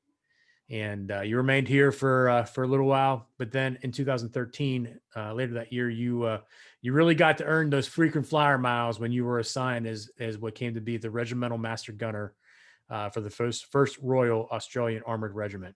And this was a very important mission because the Aussies had just purchased the US M1A1s, and we're asking for our assistance in joint service, international service, to help train and kind of show them how we do things as far as our gunnery and whatnot. So once again, another opening question for you, my friend. How was your time in Australia? Obviously, you're wearing the shirt, so you loved it. But what more can you tell us? Great people, Australia. You and I both deployed with Woe 1, Dale Wallace. I've had the privilege and honor of deploying with 2 Aussies, Woe 1, Dale Wallace, Woe 2, Jace McKay. They were phenomenal. my time in Australia, the land down under, fair dinkum, mate. It was great. Me and Angie, my wife, household 6, we had a great time there. It was amazing. First Armored Regiment, they opened up to us with open arms. They are like sponges. They want to learn from the best, meaning the Marine Corps. The Army is good at what they do. There is no other standing army in the world more powerful than the United States Army. Massive, thousands of M1A2 set version 3-4 tanks, along with air, along with I think they believe they at one point they had more landing craft than the Navy. But the U.S. Army is massive. The Marine Corps, we're expeditionary, and we have a mission as well. And the Aussies, particularly First Armored Regiment, Australian Royal Regiment, they want to be like us. They want to know what makes us tick. And it was amazing. What I learned as a company master gunner, battalion master gunner, platoon sergeant, Mike Golf, battalion Mike Golf for multiple battalions. I brought that with me, and I tried to teach them the best I could, and they were very receptive. They're great. They were yearning. They want to be better. They are the big boys, the big players in the Pacific region, as you know. They're a major regional force, and it goes back to it's important that we foster and nurture these alliances, whether it's Morocco, Australia, Africa, Asia, everywhere. It's important that we foster these relationships. And Australia, going way back into World War II, that was a stepping stone for MacArthur. That was a stepping stone for the Marine Corps in their first offensive, as you know, Guadalcanal campaigns. It all springboarded from Australia. Our first Marine Division, we get a lot of our roots, a lot of our history is from Australia. Waltzing Matilda, a lot of these things are from Australia. Mm-hmm. But they were great. I learned a lot. They excel in small unit light infantry tactics. They do great stuff in the bush. They do stuff that we don't do anymore.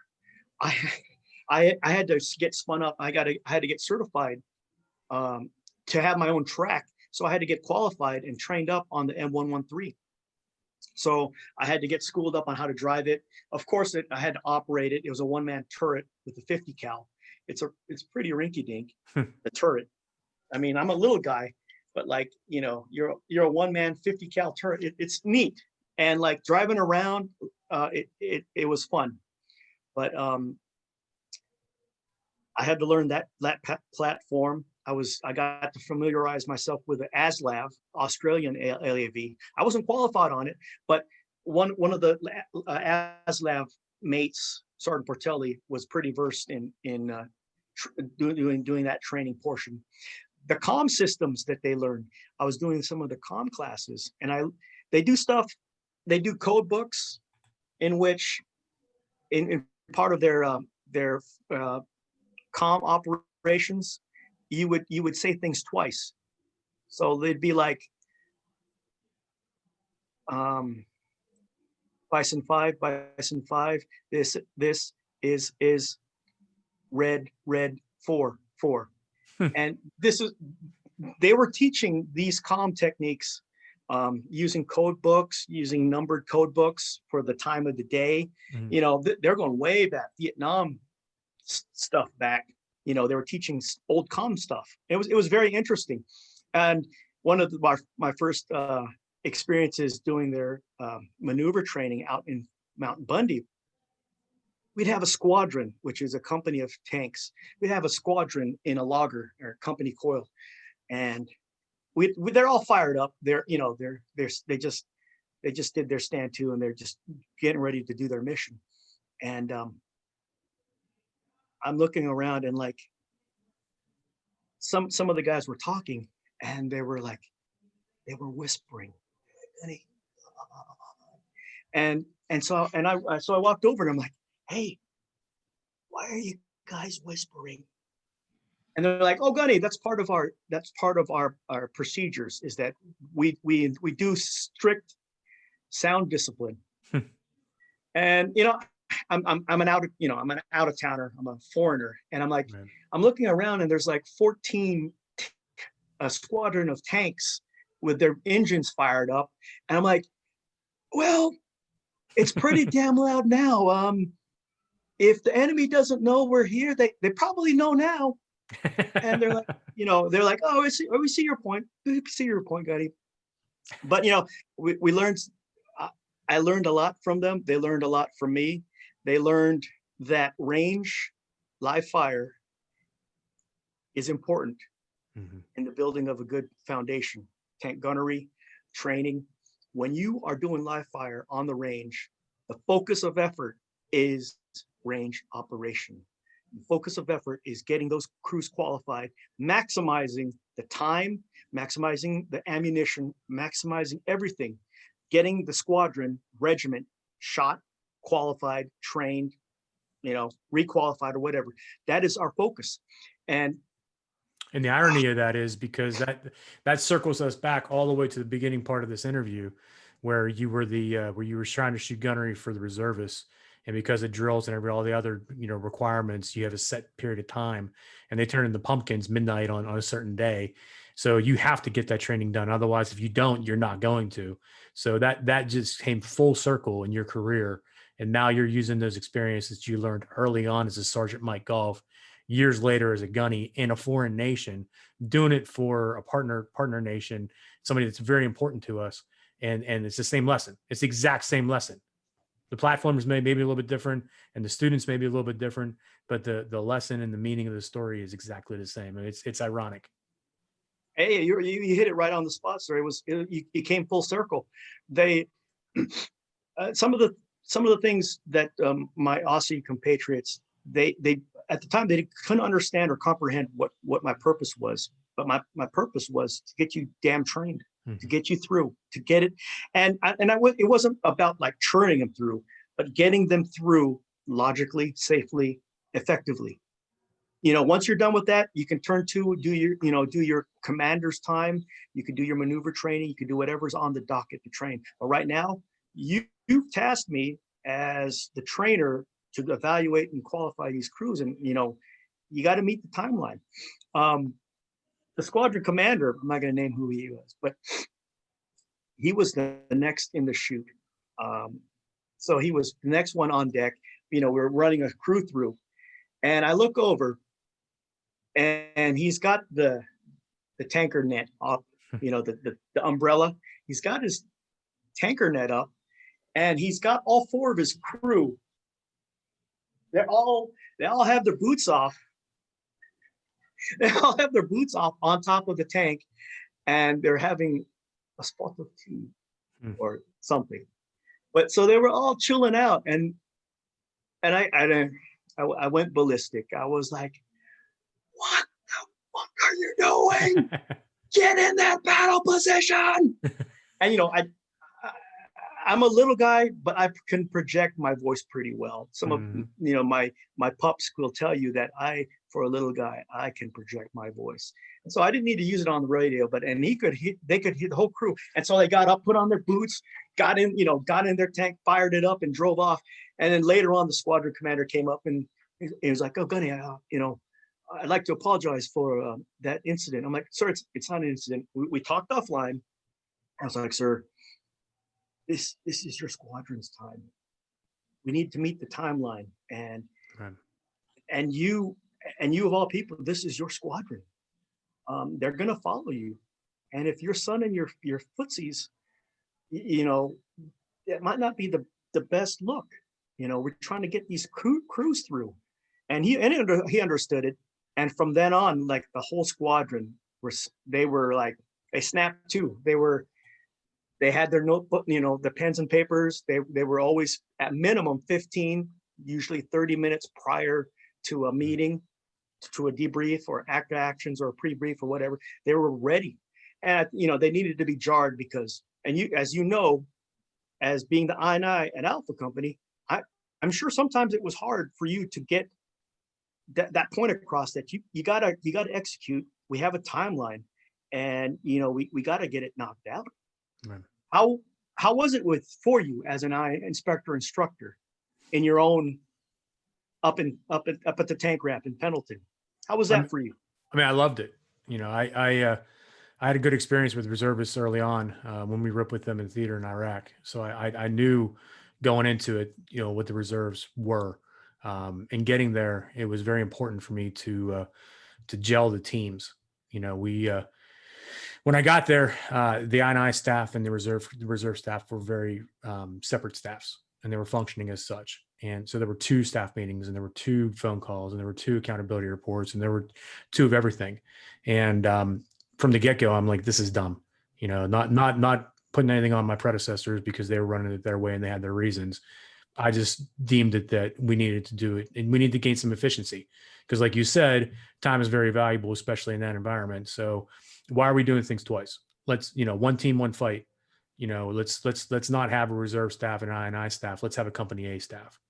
And that's one of the very first things that I tried to integrate from the first second I was in the building. And because of that, the staffs did come together, and we did learn each other's roles very well. The reserve staff has a position, the INI staff has a role, and those 2 things are meant to work independently, but also very, very cohesively.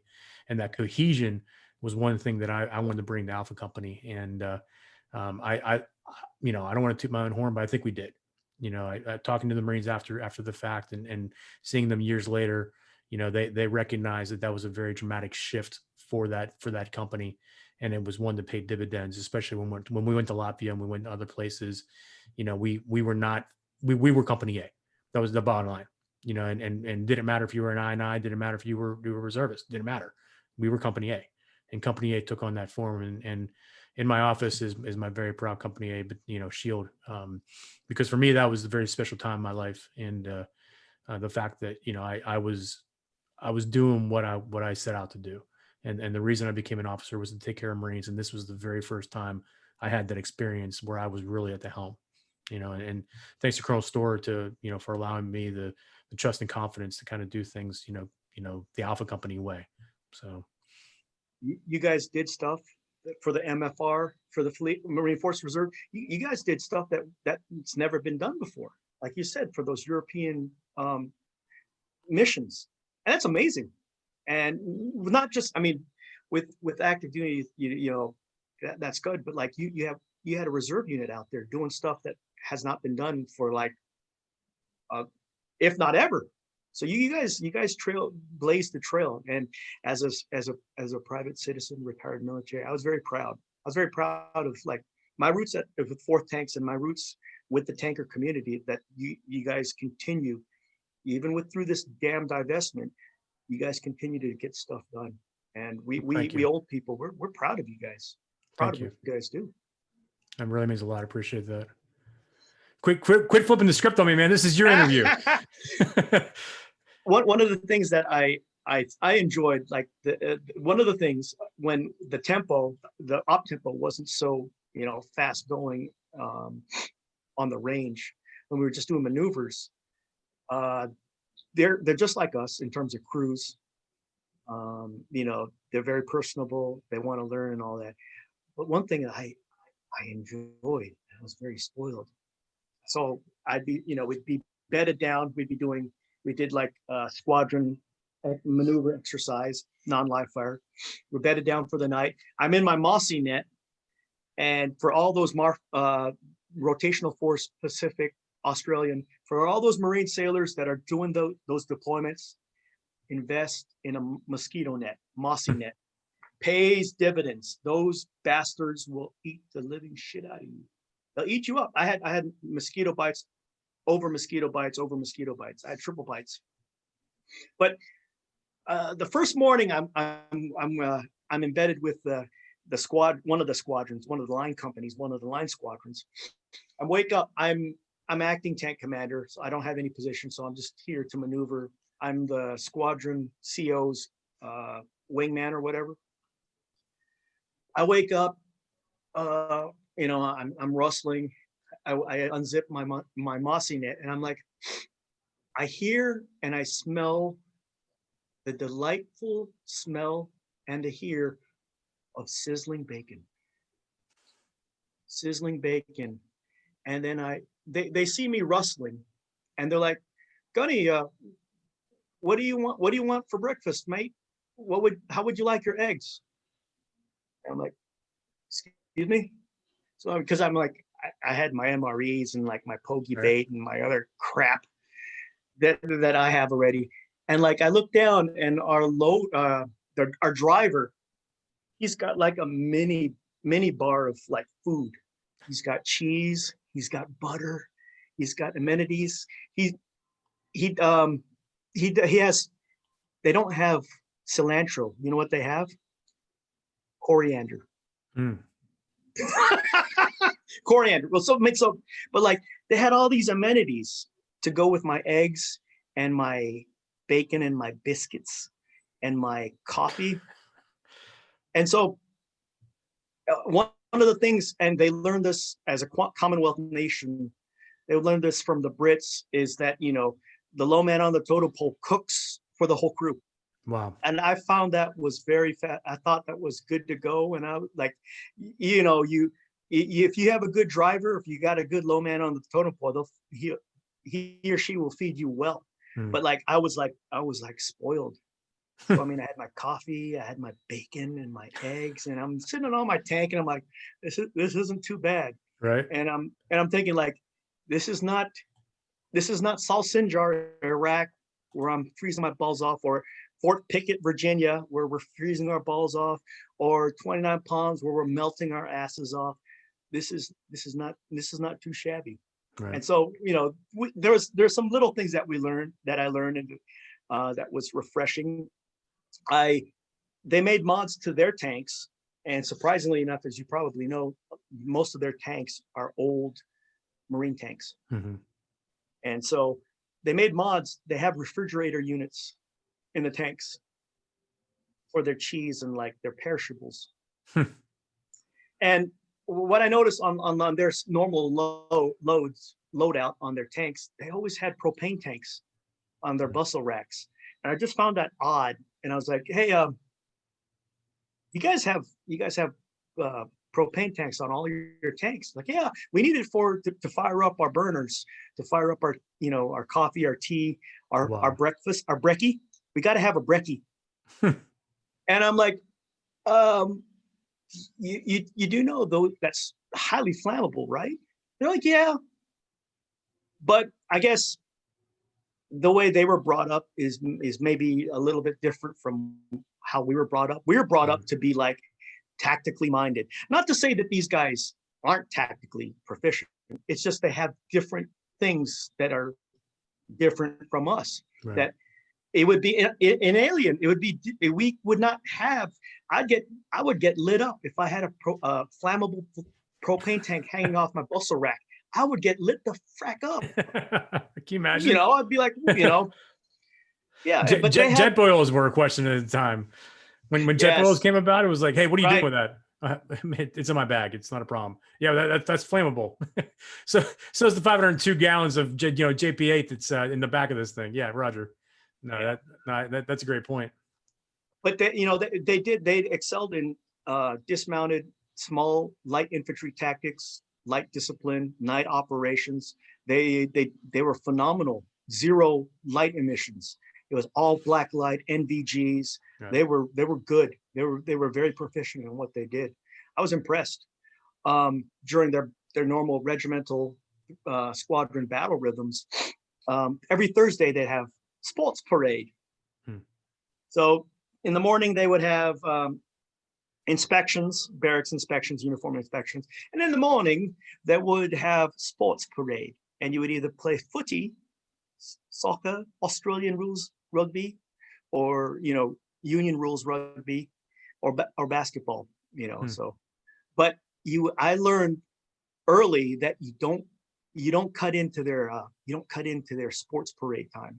So there are times when I would tell like a TC gunner combination, and I did that when I was with first tanks and second tanks and fourth tanks. Mhm. Hey, if you want to do some box time, we could do it during lunch, and I used to do a lot of AGTS when the mobile cough was down. I would take a handful of TC gunner combinations from SR10 back to the rear to do more box time, remedial training, retrain, get them trained up. Right. But I learned the hard way that I would seldom get zero. I would get zero TC gunner combinations Thursdays because I was like, hey, you want to come in to do? You guys suck right now. You guys want to come in and do box time? I'll work through my lunch. And they're like, Gunny, no, I'm the goalkeeper. We got sports parade. I'm like, Roger that. I guess we'll see you Friday. And so we had sports parade. And it's fun. Don't get me wrong. I'm not gonna swim against their current. If that's what they want to do, I'm gonna do sports parade too. I'm gonna play rugby or basketball, and then afterwards, the regiment squadrons are all gonna get together and have the boozer. Thursday nights, the regimental boozer. We'd be drinking and just having a good time. And that was like the battle rhythm. That was part of the battle rhythm for the squadron, for the regiment. That April 25th, which is my birthday, happens to be a very hallowed day for New Zealanders and Australians. It's Anzac Day. It's during World War I, during the campaign of Gallipoli, where the Aussies and the New Zealanders, they had a terrible fight, terrible campaign, a lot of losses, but they persevered and they did a great job. But it's a very important day for them. It also happens to be my birthday, and they have a dawn parade, a morning in Darwin. They have a parade where if the Marine rotational force is there, they'll have the Marines marching along. But I normally marched with First Armored. Because I'm with them, I'm embedded with them. Right. But we would for that whole day, it was solemn until all the parades and all the dawn services were complete. Then it was drinking. So from noontime till like 3 or 4 in the morning, we would drink. And I was foolish to try to even think I could drink or keep up with the Aussies. In my 2 years there, I drank more in my 2 years there than I did in the last 10, 15 years. I thought I drank a lot during the 90s at the Warriors Club in Camp Wilson. I thought that was a lot of drinking, but like, this is pale in comparison. My liver was like, so yeah, I mean, but they're great allies. I can't say enough of them, how well I loved working with them. Jace McKay. Yep. Dale Wallace. Love that man. Stephen Remen, Finn Steele, who's with Alpha first, who was the tank leader. And it's all about context. And the C word is considered a bad word. But those gentlemen were some damn good cunts. Now, conversely, if you want to be a Blue Falcon, you're called a jack cunt. Don't ever be a jack cunt, because that's the worst. But if you can be a damn good cunt, and that is a compliment. Right. So, yeah. But I had a great time in Australia. Angela and I, we had a great time with the people. Lifelong friendships were formed there. I still keep in touch with them. They're great. They're great people. It was great. And Master Sergeant Troy Yates, Gunny Tony Hines, those two were the tank PEP personnel exchange program. Those were the two Marines before me, the two 1812s before me, that set forth the foundation to just keep it running. And it's unfortunate we don't have that relationship, because there's so much we can learn from them, and there's so much the interaction, the bilateral training is valuable, especially in the Pacific. And that takes us to the ending part of your career where you were sent back to 29 Palms. And this rounds out 27 years in tanks in all capacities, as previously mentioned. As someone that has dedicated more than half your life, how would you describe, I mean, you have already, but to try to summarize what makes Marine Corps tankers so special? I'll break it down in several, I'll try to break it down. A lot of my esteemed colleagues before me have mentioned that we understand the MAGTF concept, that we as tankers understand maneuver warfare. We follow it, we embrace it. That is what we do as tankers. That's our bread and butter. We're practitioners of that art. And people like yourself, the tankers before us, the tankers that are there now, they're doing great things. And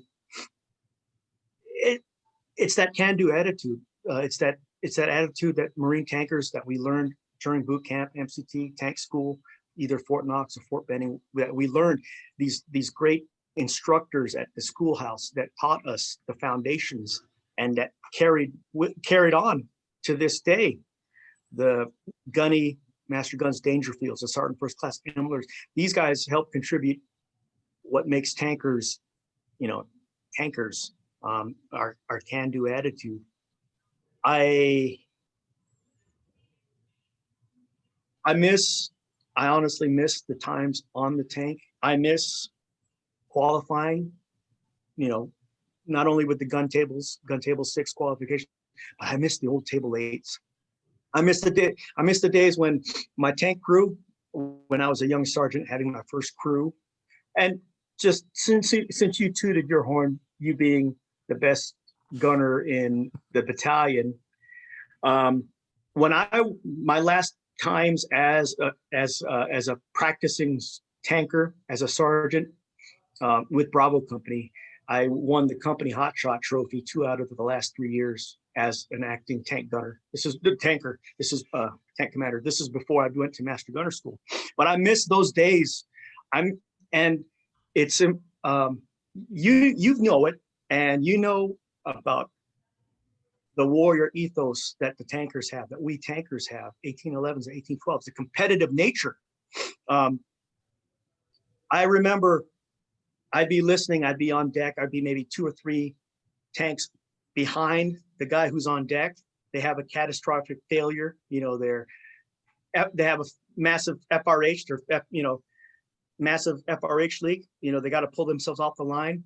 The next tank in the batter's box is still firing up.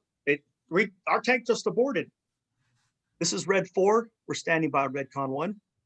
Roger, Red 4. Go ahead and occupy battle position 1. Roger, Oscar Mike. So we get in there. We're doing our thing.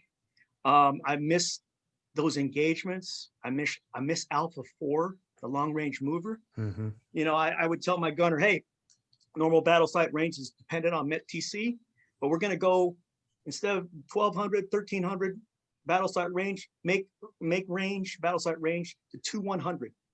Grasp the Cadillacs, open up your CCP, index 2100, enter, make sure you grasp the Cadillacs, make sure it's induced in the fire control system. Okay.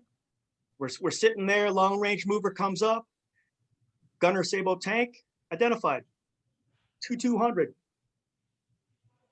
Driver move out, driver stop, fire.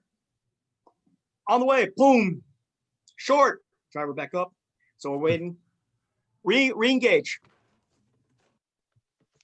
Fault, re-engage, relays, multiple zeros. Battle site, moving tank, driver move out, driver stop. So I'm looking in my extension. I have my finger on the battle site button, track it. Battle site, identify, fire, boom, on the way, target, ceasefire, driver back up. So accurately hitting a moving target at long range without your LRF, it's not bad. We get on the road. We hear from the tower, This is Red 4, standing by Redcon 1. Roger. Chemical recon reports a nerve agent in the area. Don and clear gas mask. Battle carry heat. Check your coax. Report Redcon 1. Roger. Gas, gas, gas. Close my hatch. Don and clear my gas mask.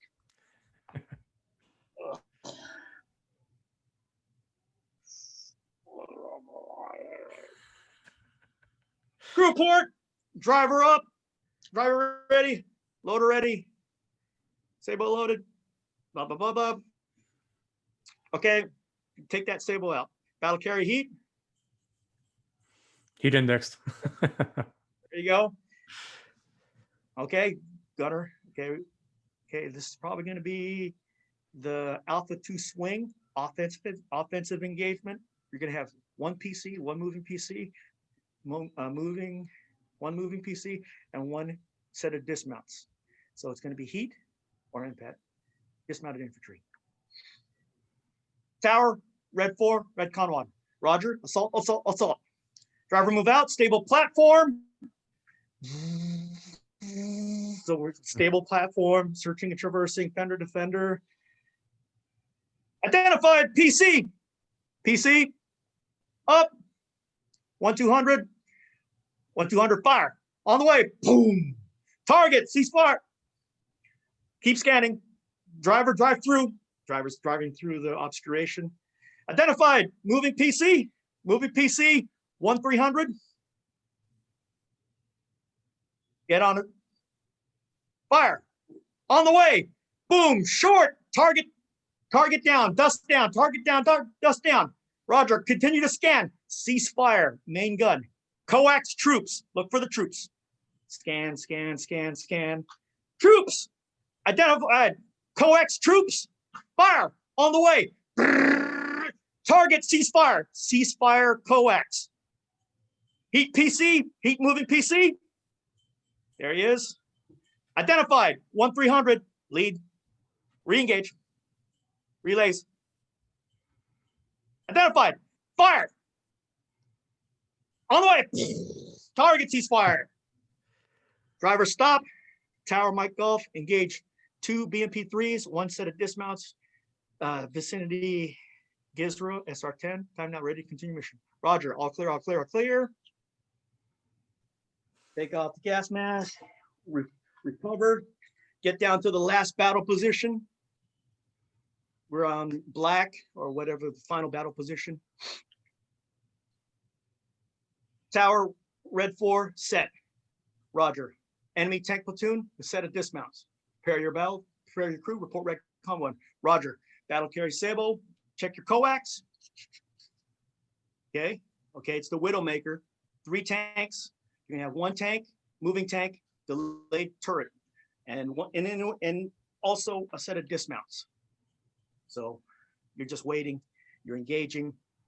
And I think as a Mike Golf, as a tanker, I miss that stuff. I miss the energy that the crew, as you know, the tank is just an instrument, and you have the 4 little piggy fingers that make a fist. It, without crew coordination, they're just bunch of 4 non-tanking individuals. But you get them together, you get them trained up, you work together, and you got an effective fighting force. And I miss those days. I miss those days.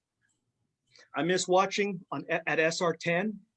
I miss Ryan Hillard in front of his toe sight Frankenstein with his stopwatch, with Gunny John Dixon sitting next to the controller, listening.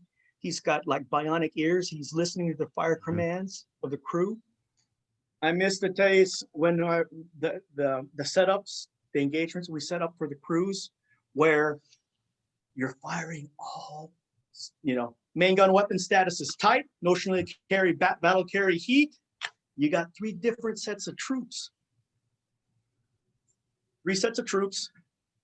Loader, 240, left set of troops, 200, identified. Gunner, coax, right set of troops, identified, 400.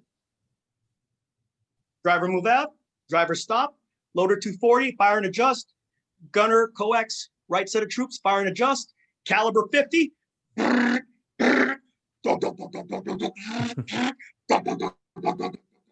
Target, ceasefire, target, ceasefire all weapon systems. Driver back up, driver stop, send your report up. And I miss that stuff. And in the tower, we as evaluators, I know I'm feeding off the crew. I love watching the crew succeed, and sometimes they're gonna fail. But I love it. We're all rocking. We're all pushing for those crews, especially when they're just knocking it down and just smoking it. We feed off that. And I know sometimes when I was the BMG and we have video playback capabilities, you know, it's under review. So I'll go down from the top deck to the bottom deck, look at their FLIR sight, and I'm replaying the video. Did they engage the target? Can we see it, play it back? You got it. Okay, I see the spark at the top of the turret. It's a target. I'm not just giving you a target just to give it. We see the spark on the FLIR. There was a strike. Crew engaged. Upon further review, target killed, target destroyed, BDA complete. So I miss that stuff, and I know a generation of tankers miss it. I miss watching crews in Tiger Comp compete. The best crew I saw compete in the early 2000s was Gunnery Sergeant Kevin Galloway, the Scottish Sith Lord. On that day, his crew could probably beat anybody in the world. The way he came up on Yano and just smooth, and the tank didn't even stop, and they're firing. It was just so smooth. Right. And as a young master gunner at the time, I'm watching Gunny Dangerfield, and I'm a sergeant. I'm watching Gunny Dangerfield running that range, running like a professional, defend, attack. He's just barking it out. I'm like, I want to be like that guy. I want to be like Gunny Dangerfield. I want to run a range just like him. I want to run a tight range. I want to be professional. I want it, I want it to flow. And that's, as a tanker, I do miss all that stuff. Yeah. I miss everything about that tank. I know the tanks, they're inanimate objects. They're only as good as the crews. But like, it pained me to see some of those tanks that we gave to Iraq. When in 08-09 on my deployment with second tanks, part of our deployment, we turned over our tanks, and we became FOBITs, but we turned over those tanks to the Iraqis. It's just part of the thing. We went from kinetic to Sasso to coin to now we're giving it back to the country, giving it back to the rightful owners or whatever. It pained me watching those tanks get lit up. They were just bebopping down the street without any tactical employment, getting just lit the fuck up.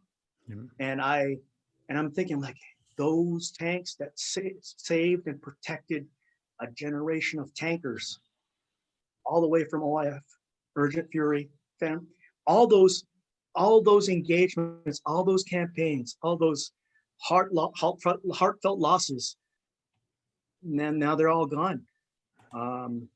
Fortunately, some of those tanks made it to Australia and they're living a better life.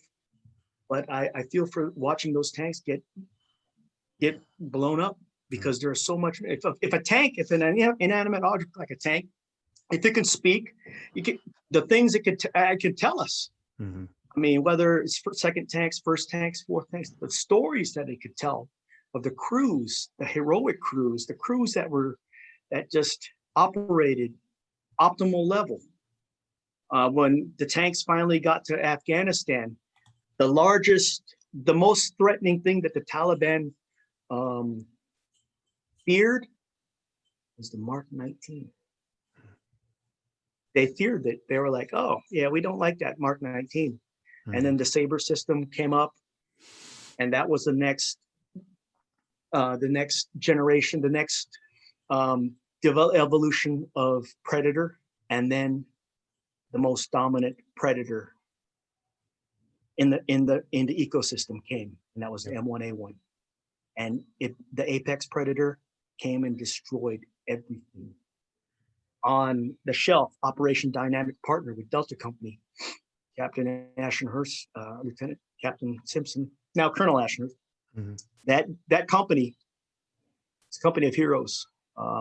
The things that they did, the way they employed the tanks, it was phenomenal. And with the tools that not only PM Tanks gave us, the hamp round, I know some people talked about it, but that round is phenomenal. And I got to see it firsthand, and I saw with devastating effects what my crews were doing.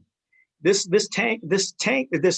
main gun round has a triple purpose: point dead, delayed, and airburst. And the Delta Company tankers performed phenomenally. Jan Mungum, J.J. Washington, Ashenhurst, Simpson, Shackelford, just to name a few. These guys were phenomenal, and their crews, they were phenomenal in employing that tank system. And it's when they didn't know at the time that tanks were coming. The ICOM chatter, the Taliban, they were coming down from the hills, and they were like, the Americans are coming, be prepared. It's a call to arms. And so they were coming.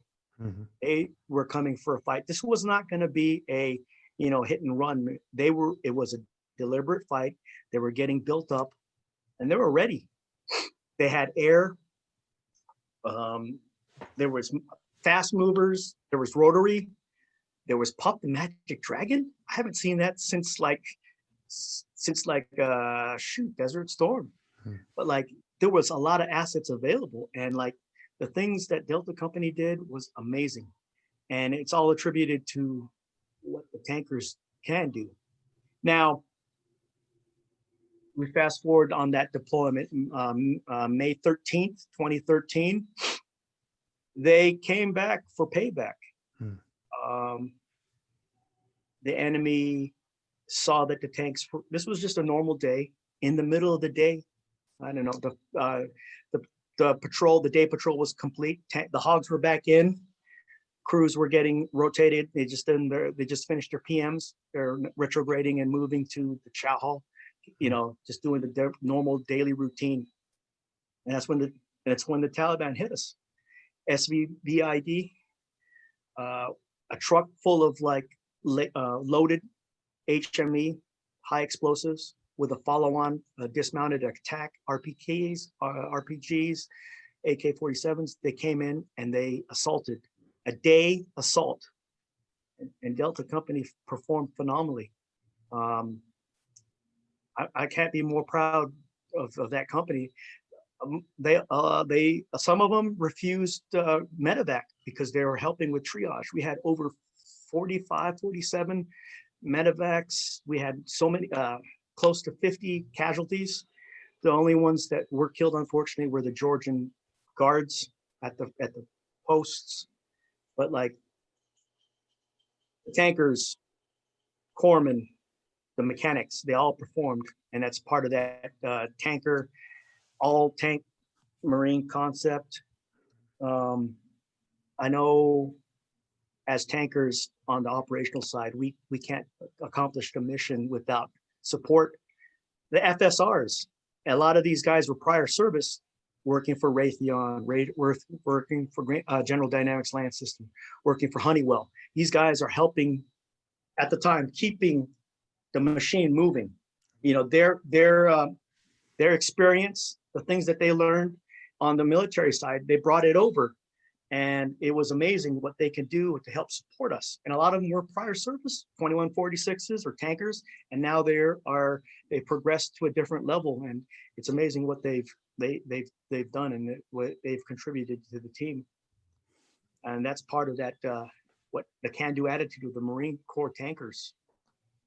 Your can-do attitude is exactly what this channel, its purpose is all about, because you've just captured in this interview really the essence of 27 years of experience, but you've touched on so many Marines, so many units, so many experiences of what made tankers special and what will continue to make tankers special, even though our community is being divested. That is the message of this channel. That is the reason this channel exists. And you just summed it up in this interview. But the story doesn't stop there, because after your retirement, a few years ago, actually quite a few years ago, you started working again in a dedicated service role to the men and women of this country. And in your civilian work, you work for the Veterans Affairs Administration. And I'm going to go ahead and pass the mic over to you to explain your role and really how you can continue, how you do continue, and how, if anybody does need help in the Arizona area, can certainly reach out to you. Floor is yours, my friend. Well, like you said, sir, after I got out of the military in 2016, I still felt I could contribute. I did what a lot of people have done when they've gotten out. You know, we've applied for jobs, looked for other opportunities. There are opportunities out there, whether it's overseas or like out of state. But I owed it to the wife, to the boss, household 6, Angela. She's been with me this whole time, and she was the one who forced me when I was at Second Tank to go to the ER. So if it wasn't for her, I would not be here, because I'm stubborn as fuck. I would have gone to the ER if it wasn't for her. So my heart is hers.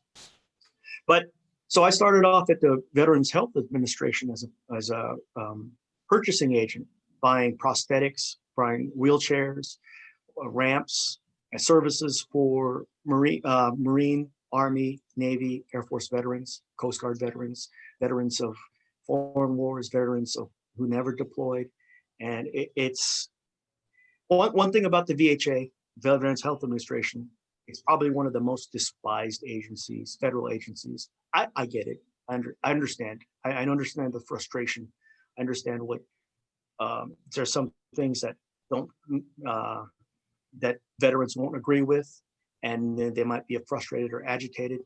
But what I can tell you from the little information I learned when I was in, and what I'm doing now as a purchasing agent and now as working in the mental health department, is that as veterans, you need to take care of yourself. You need to take care of your records. Now,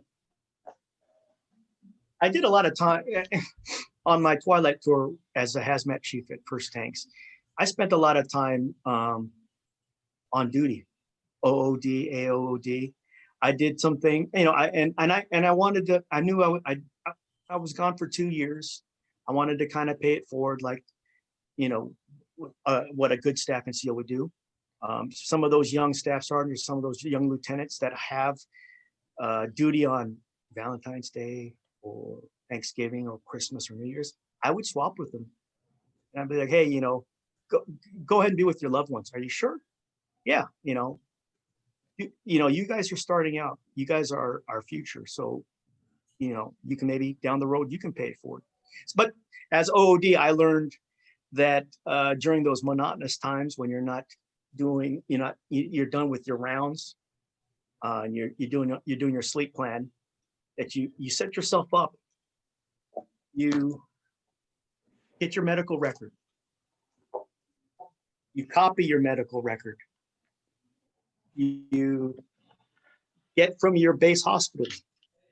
You get your Alta notes. You get a hard copy of those. No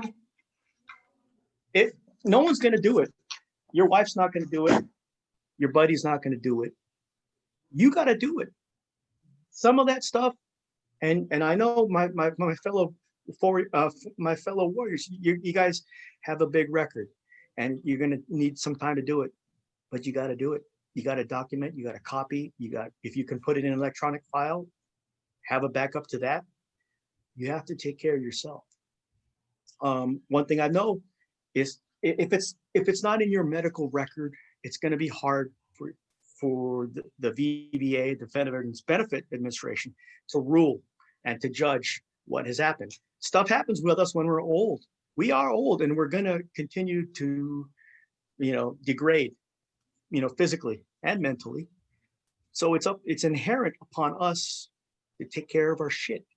You are responsible for your own record. Now, I strongly encourage getting a VSO, a veteran service organization like the VFW, these national organizations, the DAV, American Legion.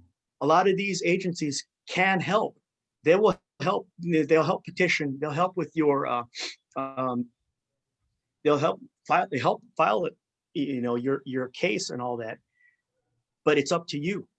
And a VSO, you can appoint a VSO, but sometimes you're only as good as the VSO rep who's doing it, and they're human, and they might have a 40, 50 case workload that they're trying to juggle. So it's incumbent on every one of you who get out or are still in, take care of your stuff. When I was a platoon sergeant, I would tell my Marines to go to the BS, take care of your stuff.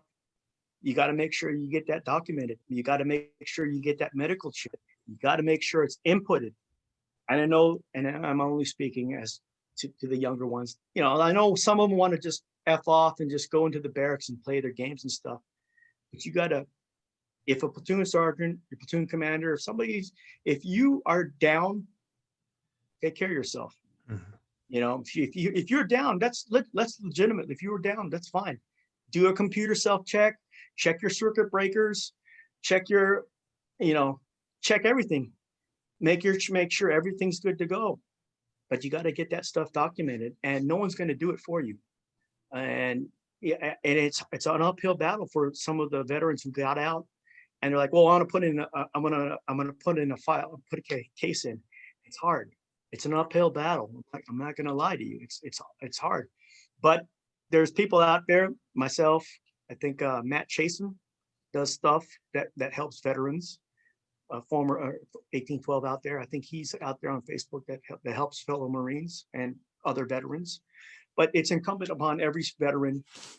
You've put yourself, you've sacrificed, you've did things for this great country of ours, and you now some things you rate, and that's okay. Some things you might not get, and you can petition it and try to repeal it and go through the steps. Don't be discouraged. I can tell you, it took me several months, almost half a year to find employment. I could have worked overseas. I could have worked somewhere, but I wanted to stay like here in the States. And the shit can be hard. I know it can be hard. I mean, we had to cash out some of our savings to get through it. But, and I know sometimes you might not have that fallback position, that secondary battle position, that tertiary battle position where you can fight off of, but you just got to keep on fighting. There's people on this channel, there's people everywhere, social media, text, phones, and everything that care about your well-being. I have a flip phone and it can still receive texts and receive calls. I'm one of many fellow warriors that can listen. I don't have all the answers. I don't claim to, but I can listen. And we owe it to each other to buddy check, to check each other's welfare and well-being. We toast the people that that do well, that do great things, but there's sometimes Marines who are on SARP.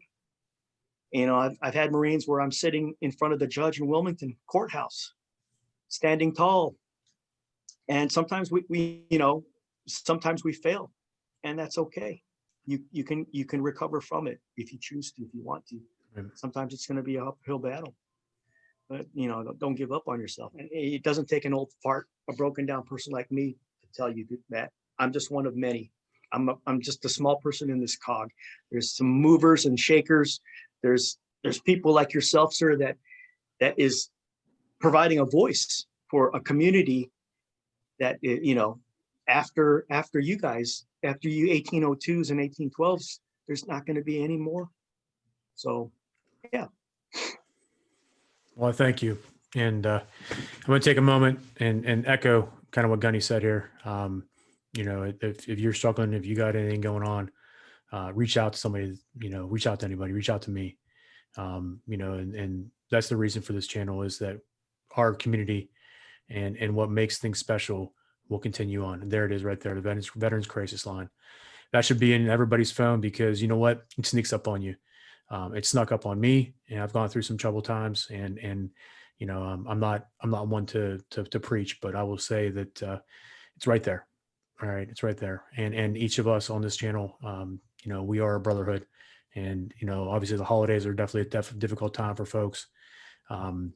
People are out there that care much about you. So Gunny, thank you for that, and thank you for the time you've given us. And I mean, what an interview, man. I mean, you walked us through table 8. I mean, for God's sakes. Well, hopefully I'm happy I qualified.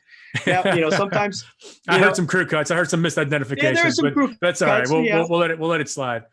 So some of my other master gunners, they call me Rusty Nail. And that's right. for a reason. Right. But to the viewers, thank you. To the subscribers, thank you. If you have not already done so, please do subscribe. It gives this channel motivation and momentum as we continue to grow. More and more people find out about us, and this message becomes even stronger as time goes on. To you, Gunny, thank you. Like I said, I really do appreciate it. You have been a mentor in my life for many years. I mean, you've always kind of showed up at the appropriate times when things are going on. I don't know how you get the word or not, but more times than not, you were out in the crowd cheering me on. So thank you. And thank you for all the support you've given all of our Marines throughout the years. You are absolutely a tanker's tanker. So with that, I believe this will be the last interview of 2020. So 2020 will be in the books. And I heard a meme the other day that said, if 2020 was bad, what do you think it's going to be when it turns 21? Hopefully that's not the case. Hopefully 21 is a hell of a lot better than 20. But with that, this year was closed out with a absolute hit. So there it is. Sir, before we close, I want to propose a toast, if Absolutely. I may. Absolutely. This came in a little bit handy.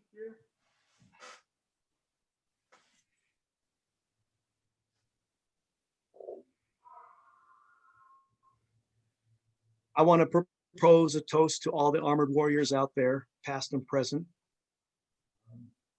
as a former tanker, and to all my tanker brethren out there. May you have a dry landing. May you have a tight track. And may your bore sight be true. Semper Tanks. Semper Tanks. Here's to you all.